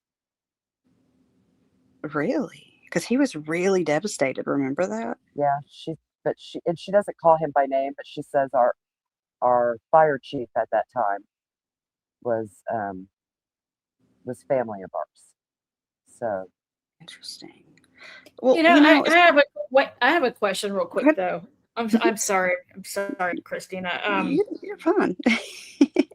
So there was a ping on the phone. They say around 2:30 a.m. Mm-hmm. And yeah, that's what then they told us. then we They went back out have there. okay, and then but remember the girls that reported hearing the screams. I was just getting ready to go there. Right. And they Okay, told them they so were too busy. They couldn't send anyone out there, but they were already out there. But right, they weren't because out wasn't there. was that 2 or was that more around 2:30? I can't remember exactly when They they told said us that they about heard. 2:30 a.m.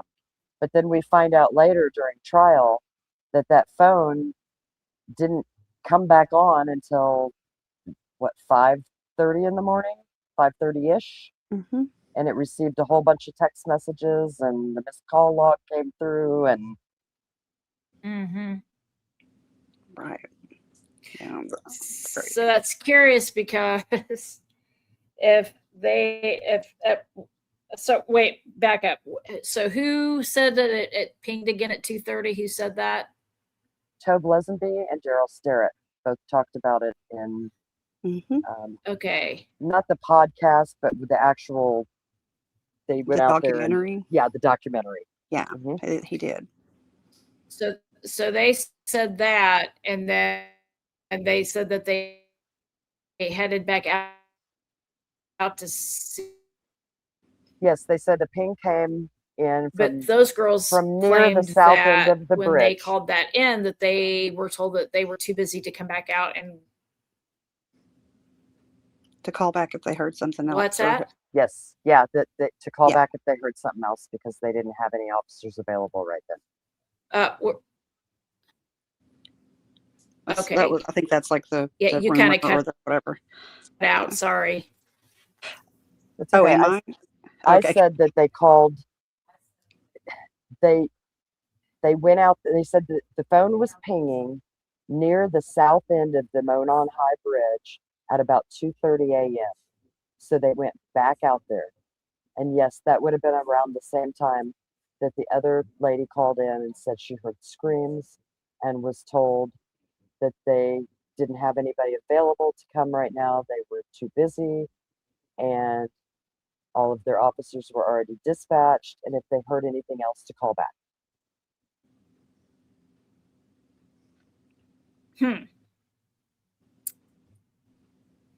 That's interesting. Is my phone still breaking up? I don't know what the hell's going on with it if it is. Oh That sounded good to me. Yep. That's interesting. Well, I don't remember that ping that they're talking about being in any. I guess I feel like that would be in the CAD notes or something too. Yeah, I do too. I'm sorry. Well, I feel like that ping couldn't have come through until the 5:30 when the phone came back on. Mm-hmm. So either they told the story and changed the times, or they just thought it was around 2:30 and it was really 5. I don't know. Well, in order to send somebody out, they would need to go through dispatch. Right. And I don't know that we have all of the dispatch or the CAD logs or whatever, but it there should be some kind of documentation of that if it There should be. exists. I've also been told though that Carroll County has their own little system going on, and they have a radio channel that they all go to that does not go through dispatch. Oh, Mm-hmm. I thought it was just more Which of a private one. Yeah, it's private right.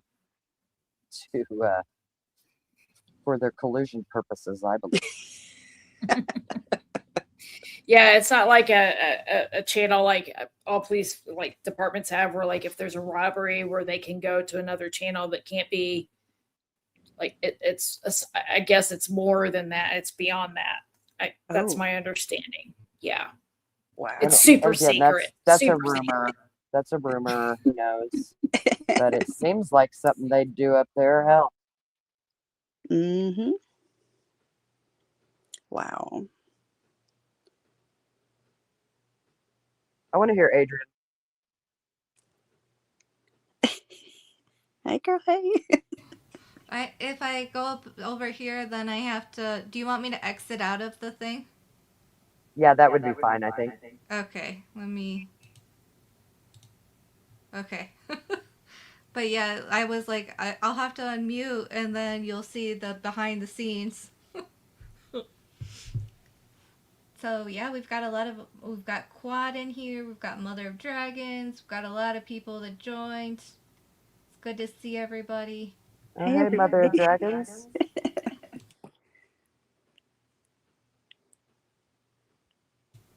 So yeah, that's it. That's interesting too about the hairline and stuff. Um, I'm trying to see what other things they're talking about. The 2:30 screams. Yeah, ignored. Abby found in Kelsey's clothes. Yeah, it's interesting. You know, let me say this about that. So the 2:30 scream thing, like if like to be told, oh, we don't have anybody available, call back if you hear it again. I mean, if there's two people Mm-hmm. missing, especially kids, Right? What kind of and bullshit is that? that is bullshit. I don't care if, like, why wouldn't that immediately prompt them to go out there? That makes To at least take the no information. freaking. I'm sorry, Mm-hmm. Christina. Go ahead. Oh, no, I was just going to say, yeah, at least take the information and do it. Like, and go out there. Well, and Right. I mean, especially if if you. they're already out there at 2:30, right? Mm-hmm. Right. Well, right, but you've got two kids missing. You're not sure really what's happened. You hear screams, even if you actually still assume that that they could just be out there hurt somewhere. If you're hearing screams, I would think that would signal for emergency response out that way. You wouldn't just Right. be like, oh, yeah, well, we're busy, something else. But if you hear it again, Mm-hmm. It's like, we're looking for two kids, ma'am. It's like, hold on. We, you're like, yeah, who the hell would like? Why would you do? Well, in normal I'll blow 'em. circumstances, why would you do that? Exactly. Right. It's kind of crazy to think that if they were being dismissive, but I wonder if anybody's ever been able to, like FOIA those I don't CAD know. reports or anything. I don't know. Maybe you should try it. At least it's saying rumor then. I don't know. It could be a rumor, but here's the problem. One of those girls is dead Yep. that heard those screams. Yep. And the other one's incarcerated. Mm-hmm. Which makes me think that there's truth to that. And there was a reason for that to happen. You know what I mean? Rumors Because a lot of time turns out to be true. in this Rumors. case, some of the craziest things I heard in the beginning wound up being true or having at least some truth to it. Well, and that's what rumors are. There's always going to be an element of truth to it. Yeah, people talk. Yeah. Well, there's so much around this timeline that just doesn't make sense, and I think that's why people go in circles, because and none of it makes sense. And whenever you go through more of those transcripts, like, and they're talking about uh, informants and stuff, like, you don't have an informant in a case that's just like a random case. There are informants in this case. They're talking Absolutely, about it there in are. Tobes. Do what now? I'm sorry. There's absolutely informants all over this case.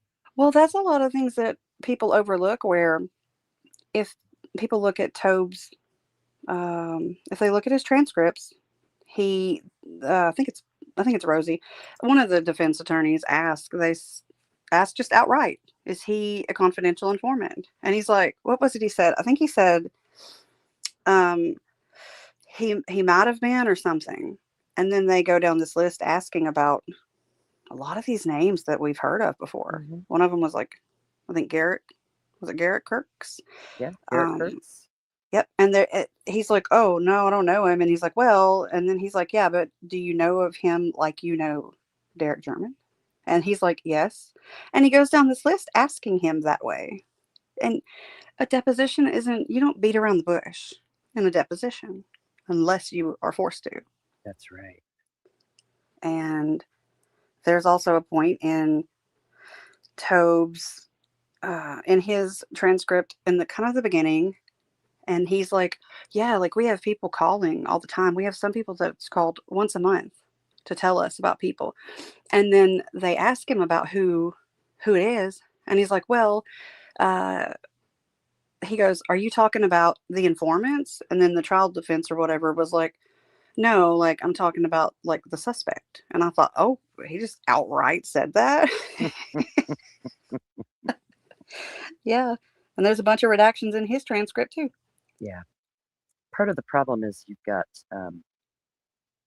and in more than just Carroll County, a lot of the surrounding counties have prosecutors currently that used to be public defenders. Yep. Just like Nick. Mm-hmm. Yep, just like Nick. And so they've gone through their career as a public defender and a defense attorney, making deals for all of these criminals and getting plea deals for them and stuff like that. And they make them informants. And then, Now, what then when can you I step say? into the prosecutor's office, there's a conflict of interest. Mm-hmm. Can I say something real quick? Sure, go ahead, artist. Yeah. Now, I just want I do want to say this. It's not unusual for an attorney to get out of law school and take a job in a public defender role or for the in the prosecutor's office, and then later when they get more established and they go more out on their own to there's lots of people that started off like as a public defender. Sure, I understand that. Right. Then when, But most of them don't cut deals with all the criminals. Well, let's see, and that's my other point. There's a. This is more than just that. This is the judges in the pockets. I mean, honestly, in my opinion, McClellan should have never prosecuted this case because there's too much of a conflict of interest. Starting with the fact that you are a family related. member. Yeah, I mean, you're not raised by blood. by a family member. Right, not by blood, but there's a tie there. And then there's also a tie with you defending a lot of the persons of interest in this case, who, with a judge that was actually doing the right thing and acting like a real judge, would have been called at trial. So it's just a lot of conflict. I'm curious about Derek's arrest. Who was the prosecutor on all those? Or if it was like federal or if it was local. Because granted, I will say most of those arrests, at least the ones that I'm aware of, about 4 really serious arrests before the murders. Mm-hmm. Now that would have probably been Robert Ives, but even yes, on the cases he caught in Carroll County would have been Robert Ives. Right, before like everything, all these murders and stuff. And but even that's, speaking of him, like I put him in my video because and I know Adrian has him on her timeline, and the date of that is just wild to me. How close that is to when they allege that they found out all of these recordings were lost or recorded over or whatever. It was about 6 or so weeks after Mm. we found out now. Wow, I wasn't September aware of that. 30th. Oh yeah. Yeah, I put it in the video too. It was actually something I'd already known of the dates, and actually I had went to her timeline to see if she had him on there, and she did, so I was so proud. Yay, Queen You Adrian. did. You did, because I thought I was about to tell you something. We getting this But shit you were on it. done, ladies. We getting it done. She really did. She had it on there, so I was really proud of that because, here I was like, I was so excited. I was gonna, I was coming to tell you, but you had it on there. You really, she already did, but I did, and I had already included some of that in there because it was something too that I had for years already hadn't even really thought of. And whenever I was going back through putting some stuff in my video, and I noticed it was the 30th or the 20th for like the videos that were supposedly lost, I thought, hold up, what day was it that Robert Ives left? Because I knew it was toward the end of the year. I just didn't know the exact date. And then it was like 6 weeks total. And I thought, the Mm. timing of that Yep. is way Well, too close for comfort. Ives was the prosecutor at the Mhm. time. Nick was his attorney in most cases that he Oh, I caught, didn't know that. and Curtis Fouts was the judge. And Mm. when Fouts wasn't the judge, Diener was the judge. Have you Benjamin. y'all? Oh wow, there's a ton of Deaners too in there. Oh yeah, yeah. Wow, yeah. I did Mm-hmm. not know that McClelland was his whatever. I thought he But was a public but the defender. power doesn't come from the Dieners. The power comes from the women that are married to the Dieners. Really? Ooh. Yeah, Abigail. Well, Abigail and Judge Diener, or former Judge Diener, they're no longer married. Oh. Um, but yeah, Abigail comes from a pretty prominent family in out of Florida. So her dad was a very prominent attorney. Huffers and Aubers, right? Yep, Huffer, Aubert, and I can't remember the other guys. I'll think of it in a minute here. Can't remember the name. It'll come to me later. Right. Yeah, that was a very prominent law firm in Florida. Abigail worked at that firm, and so did Fouts. Wow. Yes, so Yeah, at her father's firm before mhm. before he retired and passed, and she took it over. Wow. But they are two that are Yeah. Fouts and Abigail Diener, Huffer Diener, whatever her name is, Mhm. were two of the three people that got together to join the counties in their CASA program. The third that they brought in was Stephanie Thompson's husband, Jason Thompson, who was the judge up in White County, Whoa.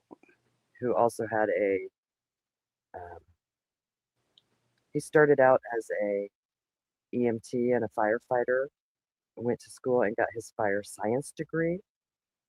Then he became mayor of Monticello, and then he went back to school and got his law degree and opened his own firm after passing the bar.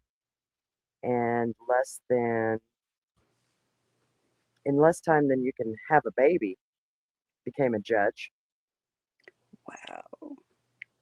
And yeah, so they all got together and joined up their CASA program.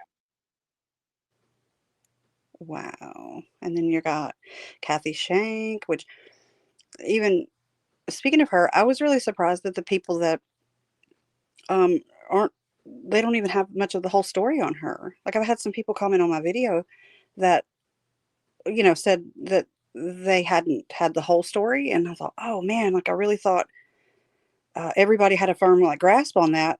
So I was glad. I guess I included that. But I have my own concerns about her too. Oh, I do These too. people, yeah, I truly believe, again, my opinion only, um, in the Kagan Klein transcripts and interview oh yeah, interrogation with David Vito, um, they talk about Kagan getting in trouble when he was still underage with having some of the content on his devices. right. And he spoke with a older woman, and he tells Vito, she told me, what I was doing was, I knew what I was doing was wrong, and I needed to just, delete that stuff and get rid of it, stop doing that. And Vito challenges him and says, she didn't tell you to delete that stuff. And he says, well, okay, maybe, but that's what I thought she was alluding to, that I needed to stop this. This wasn't good for me, and I needed to stop. So I tried to stop, and I I think just what he did. actually said, I'm sorry. I think what he actually said was that she told me to. He said she told me to get rid of it, and then who was interviewing him? Vito.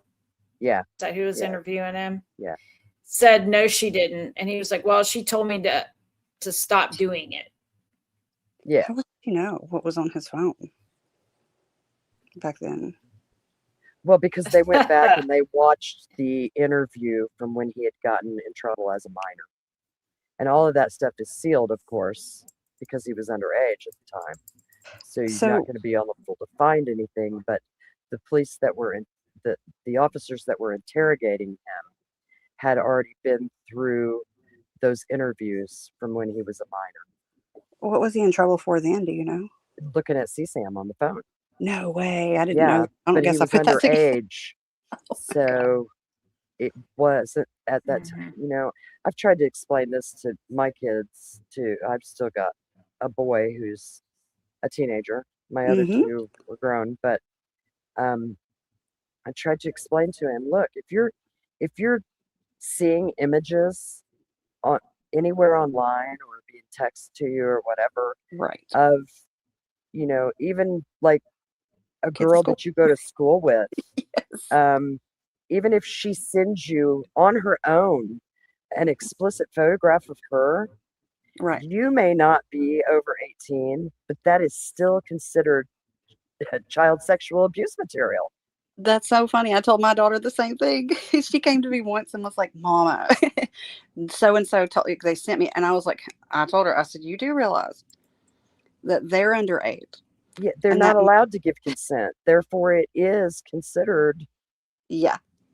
Mm, I said that having that on your phone, it's still considered, yeah. see. So I said, and she was like, but she was good about telling me. I was like, you need to delete, because I mean, like kids do stuff, So I was like, oh my God. I was like, you don't want to get in trouble.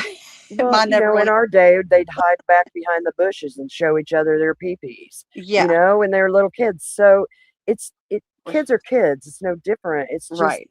how they communicate today is totally different than what we did 30, 40, 50 years ago. Well, you're right. You made a good point though, because that's funny you say that though, because it's like my mindset too. Whenever they don't think about it in that way, where Yeah. it's like that is still a minor. You're a kid too, so that helps. But I'm like, if I snatch up your phone, I've got it or something. All of a sudden, I'm looking at that. If I see that, that's the same thing as viewing. Hmm. And I'm like, you need to get that off your phone. She's like, I'm not. It was on Snapchat. So she was good. She was 17, so it wasn't like she was a baby, but like it was. She was able. She came. She was honest with me, and I was like, she's like, oh my gosh, am I gonna get? That was the point. I wanted her to think about it. I'm like, don't. These kids nowadays, they don't think about that stuff. I They don't think don't. Yeah, it No, was a because good. this is their whole world online. And so they put Hmm. everything out there, Right. and they don't understand that Well, once it's there, it never goes away. Mm-hmm. Oh, Every yeah. every keystroke doesn't matter if you delete it. Every photo doesn't matter. It's there. There's once it's on the interwebs, it's forever there. And if they're kids, whenever they're sending that stuff around, it's Yeah, and that can determine their whole adult life. Exactly. And it can be serious. Like that was my thinking too.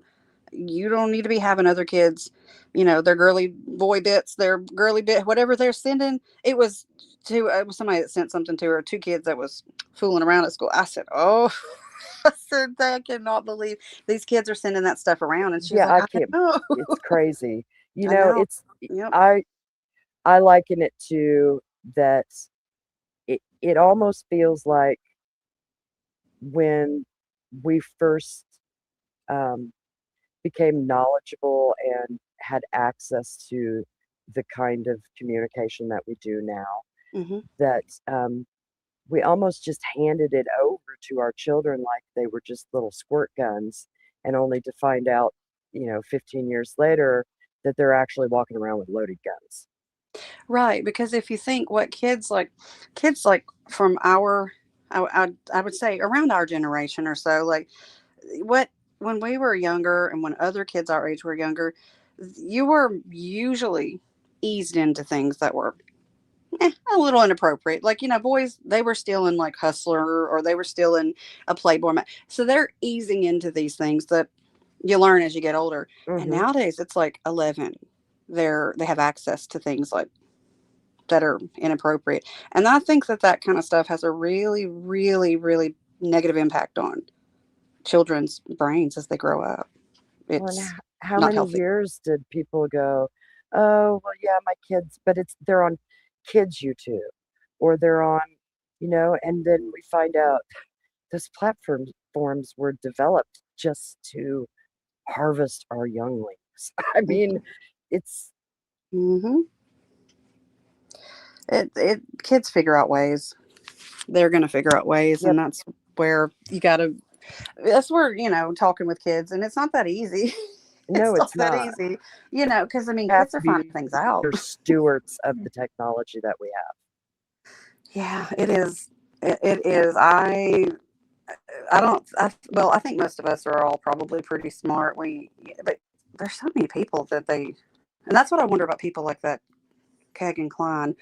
It's like, how much access to this stuff did he have? Because when they have access to that kind of stuff, like pornography, especially, even if it's just that at a young age, it's really, really bad for them Well, yeah, growing up. when you take a brain that's not totally developed yet into Hmm. adulthood and frontal lobe thinking, um, and then you sexualize a minor um, in in a way that's outside of what, in my opinion, what I believe was our creator's plan for intimacy.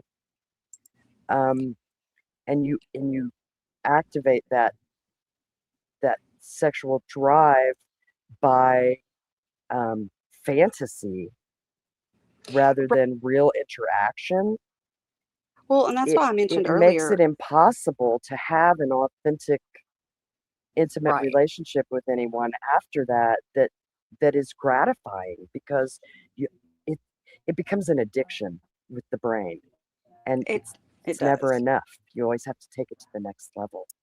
That's exactly right, because that's where I was going at a minute ago, where I said, our younger when we were younger, you're eased into it more, and I think that's what's a normal part of growing up. Like, Hmm. you got like a young kid, a young boy might be like 12. He sees his first set of boobs. That's like a normal kind of progression Sure. where they're obsessed with like boobies for years, Yeah. not at that age they're just being thrown into all of that, because then that, like you're saying, it's not enough because they. But it's because what they're looking at is sexual perversion. Hmm. And when they get into a real relationship with another human being and they find out that that's not really how the world works, that's not Right. how relationships work, Hmm. that's fantasy stuff. That's It's not reality. And when you don't start like from the bottom up, then you're never really satisfied with Of sort course, of the yeah. normal. Yeah, you're not. You when you dive in at 11 or even God forbid younger with and that's Hmm. what I wonder about that keg and Glenn. Like where who was looking after him? How much time was this kid spending alone like in his bedroom? It's just Well, it is, and without proper parenting and good stewardship of both mhm, our children, our minors, our right. community as a whole, the children Mhm. in the community as a whole, and um, then we're creating a society of incels, is what we're doing. It's going to be bad. It's a serious concern actually for me about where our I mean, there's kids are. even studies now that when men um, masturbate regularly and ejaculate regularly, that it Mhm. lowers their sperm count. I mean, our population's on a decline. Yeah, yeah. It's it's pretty scary. It really is, and it really being introduced to that stuff too early anyway. It creates like this obsession, It's and a disassociation too with mhm. reality. I mean, it just Well, and during their formative years, because I want to say I think it's like up to 11 or 12 is I think before you're I don't know much it's about this. the pre-pubescent years. Right, where you're literally I think it's almost too like you kind of become conscious, maybe like 10 or 11 suddenly you're like, "Hold up. Like I can pick what I want to wear." They kind of become their Yes, own little Okay, right. Well, then before that is like the most when you're just absorbing how the people around you, your family, you're going to you're an typically extension yep. of your environment, the adults in your environment up until a certain point. Yes. Exactly right. Yeah, because that's why those early years are so important to have stability.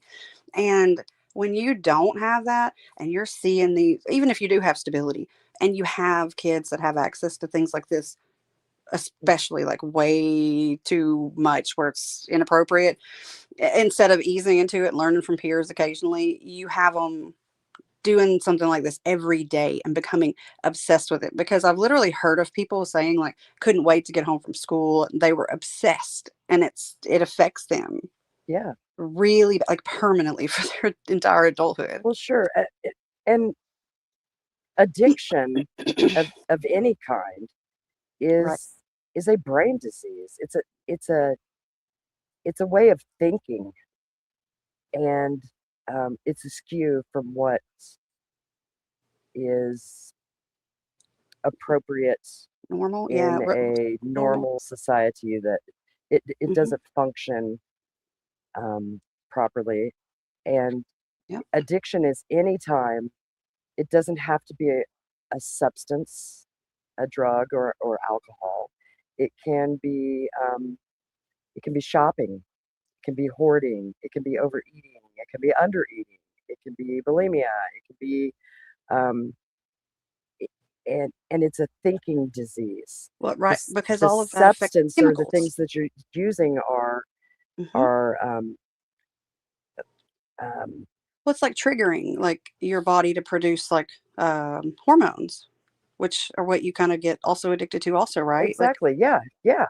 It's the dopamine hit that you that's get from dopamine. those Oh, yeah, things. dopamine, what serotonin too, but Hmm. dopamine is typically the one that kind of keeps you into that stuff, like shopping, like you said, Yes. gambling, instead of a drug. Yeah, And do you exactly know right. what happens to the brain though when you constantly get an overload of dopamine?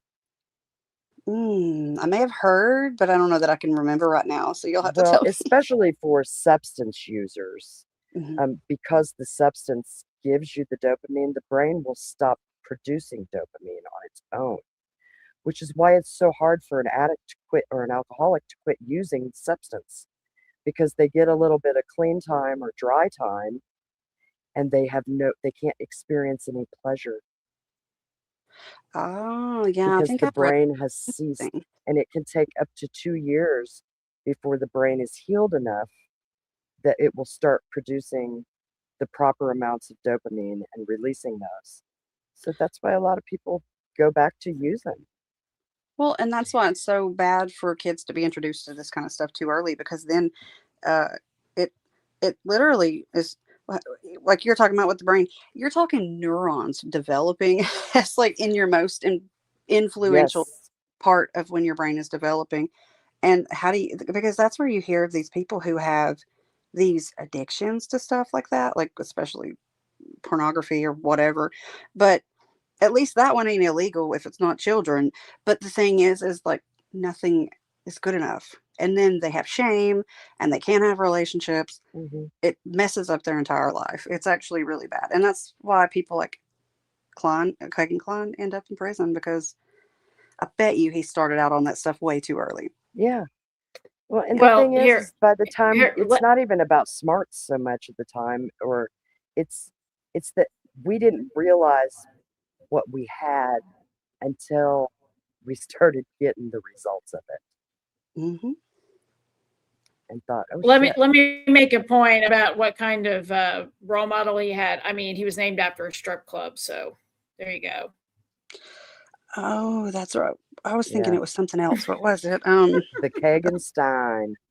But yeah, that's okay. That's right. So it was a Yep. place Yep. that, yeah, and you can't help like Yeah. I, I part of the way my mind works anyway. It's like there's always a side of me whenever there's a situation like that where I still feel bad for somebody who's brought up in that, not for the bullshit he's doing or has done, but it sucks because Oh, absolutely, he's a victim.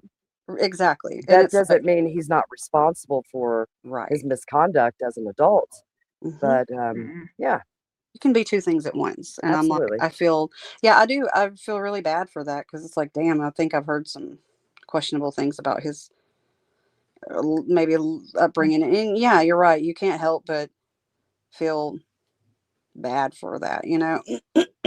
But I yeah, mean, it's a very common vicious cycle. So, hmm you know, it is. um, oh my gosh, I could do this all night, but it's getting late. Oh my gosh. I do want to ask Adrian though. Adrian, on your timeline, how's that coming along? And is there any um, particular items that you're looking for that maybe we can all help you out with? Yeah, so up next will be 2018, and that'll be probably 2018 is probably going to be the worst year for me because, like, I don't know a lot of that stuff.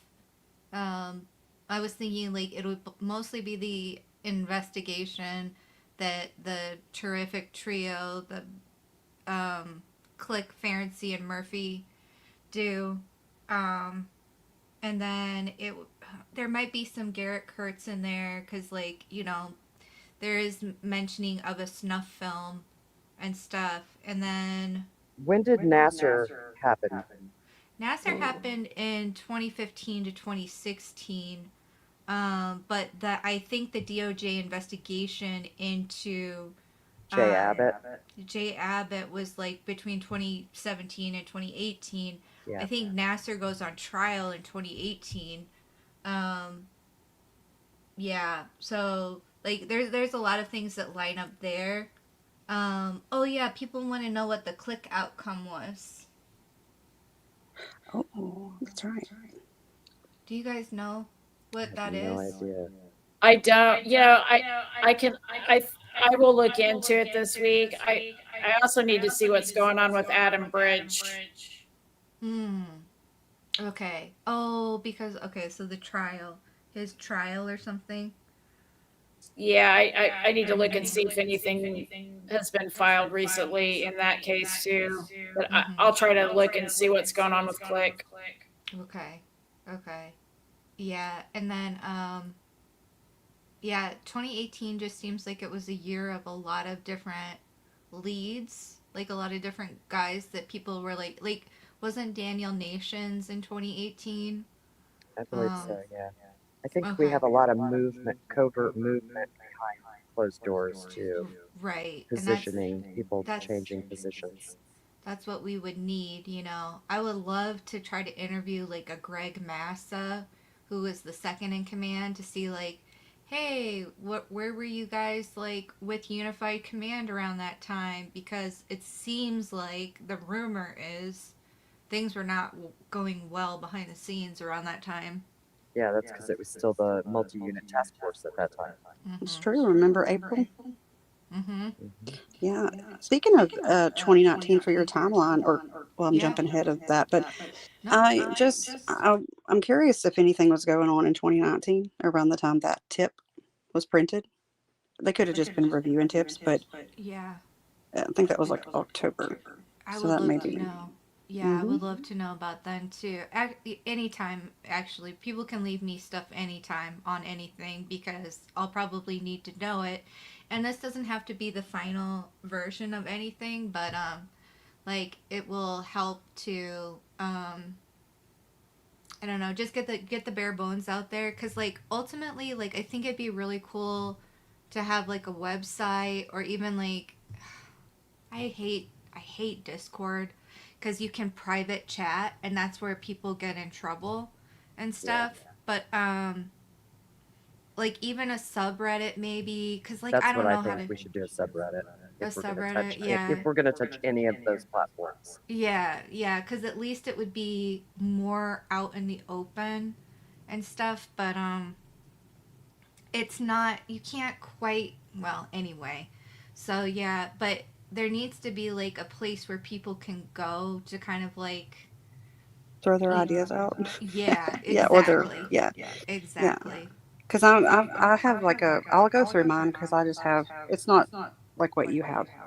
I Yeah. have a smaller timeline of something else, but um, You it's have really interesting when anything you you have is good. Anything you have is good. I promise. well, it's really interesting when you start getting further down the line and you start seeing all the activity starting to happen, especially the end of 2021. Hmm. But like you said, it's going to be more difficult doing the earlier parts for sure.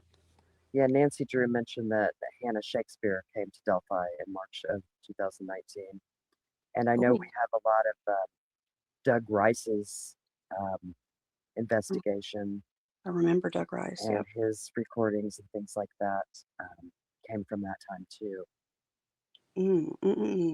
Yep. You said 2018 is what you're working on next, Adrian? Was that right, or 2019? Yeah, at this She's on pace, 2018 next. I'm on 2018. At this pace, Okay. it'll probably be a year, a month, unless somebody wants to help me. Cause like, yeah, it's just it's kind of a crazy. I don't know. Maybe it'll calm down. Maybe I'll bust them out. Who knows? Well, I don't know if you've got them on there yet, but the renter interviews happened in 2018. Oh, That's a good one. So, if everybody listening, if you have anything that you can give to Adrian for 2018 or anytime really, 2018, 2019, send in your suggestions, information for her to help her put together this timeline. This timeline is going to be great. It's great because we're going to be able to look at it and see movement. hmm it's really fascinating as you get further into it. I don't have it Mm-hmm. laid out that great. It's just literally in my phone. It's you start to see after 2021, which, like she's saying, it's tough once you get after 2017 because there's like not a ton happening. But then again, it gets you Well, not start a to see ton like that we, not progression. a ton that's on the record anyway. Right. Yeah, yeah, things didn't really start blowing up for the public to get any kind of new information hmm that was anything other than speculation or rumors Right. um, Mm-hmm. until 2021, Well, that's what I when was But we looking at started yesterday. learning about Kagan hmm Klein and the Anthony Right. Shots. Yeah. mm-hmm. That's where I think that old Tobe, I mean, at least in my own opinion, which I don't know anything, but that's where you start to, like you said, the friction and stuff or whatever in 2019. It's then you have Kathy Shank printing that thing in October. From everything that I've roughly put together, it really, you start to see almost things, in my opinion, going into place Hmm. for as 2021, over those couple of years, and I think Adrian and them had already started piecing that together. But it's interesting because some of the stuff that I've looked at, I'm like, oh my gosh, like you start to get those different dates and weird things coming along, and you start seeing and people coming onto the scene in 2022. That's where the whole Yeah, it a looks lot like of they picked their guy 3 years before they went after him, and they just started exactly. putting things in place to And you try to build started a case against him, and they didn't even do that well. no, but you're exactly right, and that's where you started seeing certain people becoming the faces of Delphi, and Hmm. that would be in 20, I believe 2022. I'll have to look at the dates again, but no, that's where you start seeing people falling into place. At Yeah, least, yeah. I think it's very interesting to see when certain people entered into this arena anyway. hmm Those a lot of those movements are very important. yeah, exactly. It's see, that's what I was putting together, completely separate of like the stuff that Adrian had come up with. And whenever I'm like looking at dates, and then you start to see how they're lining up where she has before, it's like, Yeah, it's whoa. covert movement. Well, and I do hmm want to say too that like I I encourage anybody to make their own timeline. Actually, I think that would be fabulous, and if they want to share it, like that would be amazing because it doesn't just have to be like I don't have to get it done and like be like, oh, how dare they copy me. No, this is egos off the table. This is everybody's coming together, helping out hmm in any way that they want to. And I'm always happy to put stuff on a community post, or even like if people want to do a live and come live and present their information. I'm totally happy to do that and give people the credit that they're due too at the same time.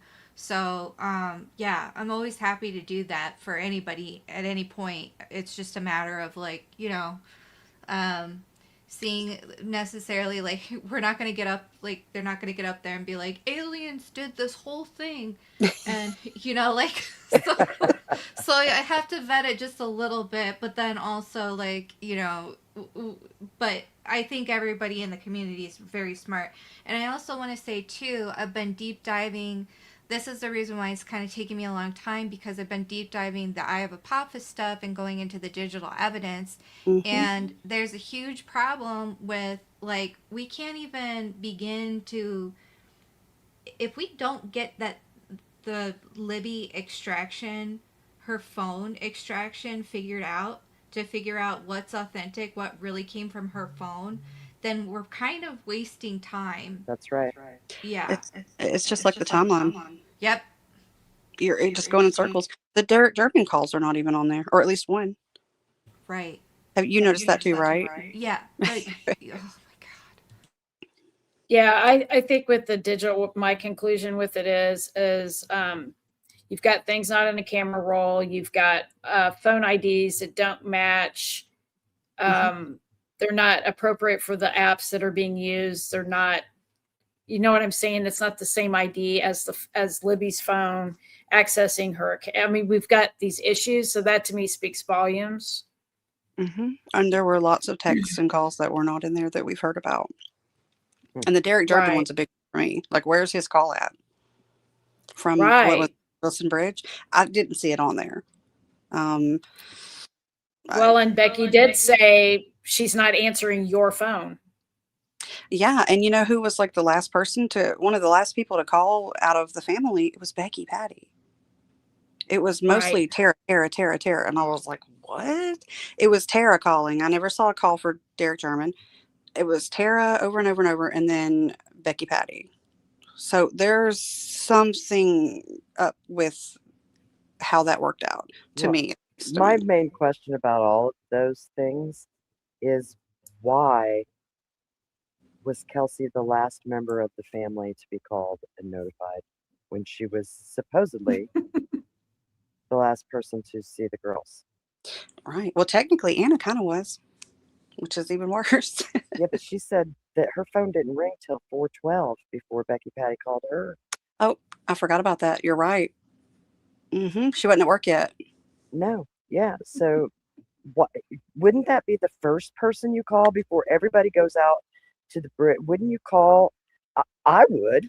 I'd go, what do you mean she's not answering her phone? Hang on, let me call Kelsey and see if she actually dropped her off there. Mm-hmm. But Exactly. nobody does that. They call Mike from work and have him drive from Lafayette out there before anybody calls Kelsey. Yeah, he's texting her phone, I think, before they ever called Anna. Mm-hmm. Why? Like, Why? something, yeah. Why? Mm-hmm.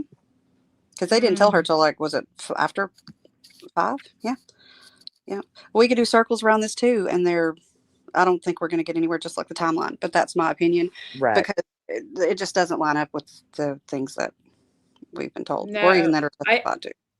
Yeah, until we have last proof of life on both the girls, we can't go any further.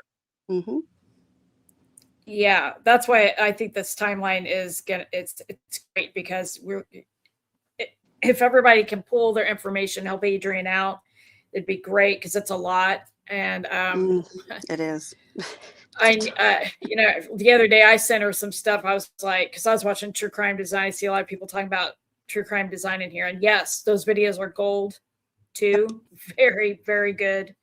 But I sent her a couple things. I said, hey, add this to your timeline. I forget what year, 2019 maybe. It was like blah blah blah. It was like movement. Whenever the Wabash search was done, I was like, here, add these. Here's this stuff. Yeah, any kind of movement, any kind of info you could see, you can send it to Adrian, or you can email it to us too, and we'll pass it along. Or like she said, if she does a live with, sometime when you guys can call in and like give your information, like have it ready, just start compiling it. When you see a date, write it down and just pass it along. The other thing that that each sub that comes in here, if they'd also like to do, is post it on their own community page and open their own community pages up.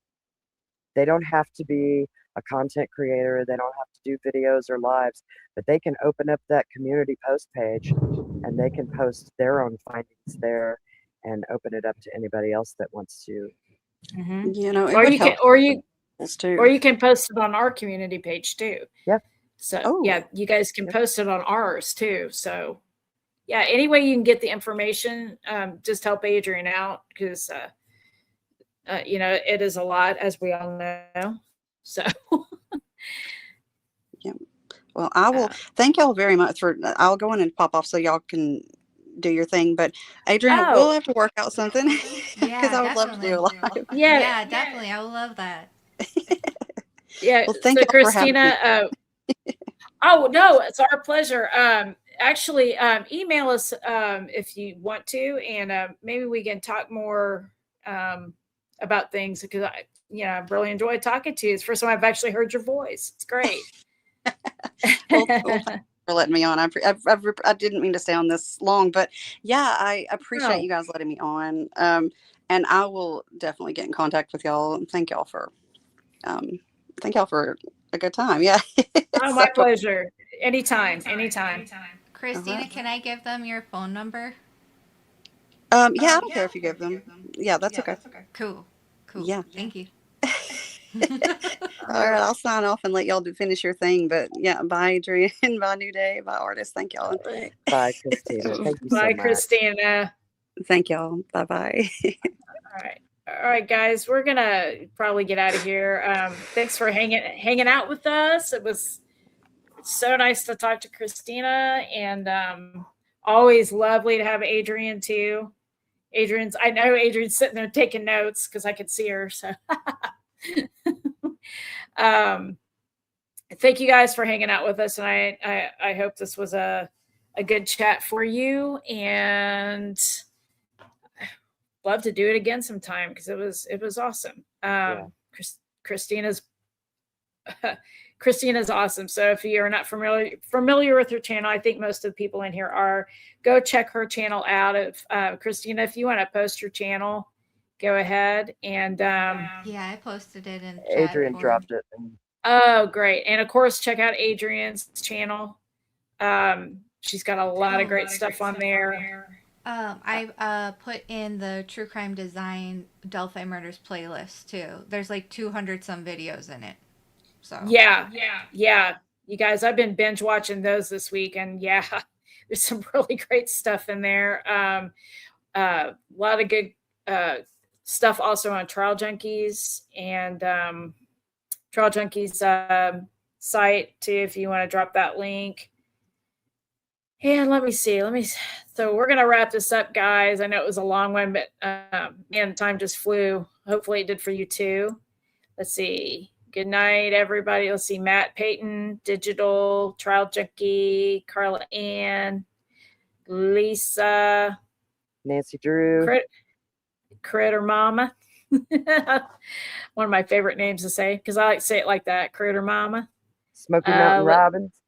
Yeah. Hey, Smoky Mountain. Quad Axel Mimi. Our friend Lisa Guineau. That's right, Lisa Guineau. Sunflower Soul. Nice to see you. Mother of Dragons. Nice to see you too. And hit Matt Payton. Carl. Yeah, I think I said Matt. Digital, of course. I'm probably missing Kayla. There's Kayla. Shay Watson. If I didn't, Carla Ann. Sorry. American Shay Night Watson. Mom. Oh yeah, American Night Mom. Yeah. Everybody. Nancy Drew says best talk show ever. Oh. Oh, thank you. Thank Aries you. Fire was in here. You guys make it better. Everybody being here is what makes it good. We just appreciate our community so much. We do. We just a bunch of smart people hanging out on a Saturday night talking about a bullshit timeline. It's been awesome tonight. We will probably be going live again on Wednesday, and we are working on some things right now. We're working on a lot of different things. It's hard to pick which one to work on first, but yeah, get those. You see a date and you think it'd be useful to Adrian, send it along one way or the other. If you send it to us, we'll get it to her. And I don't know, anybody else got anything else to say to the people tonight? No. I just want to thank everybody, and it was a good night. It's a good chat. Good conversation and lots of good people. So absolutely. We all found each other. Let's just keep being good people. That's right. That's right. What's your slogan? What's your thing? Find a good person, be a good person. Yeah, don't be a Holman.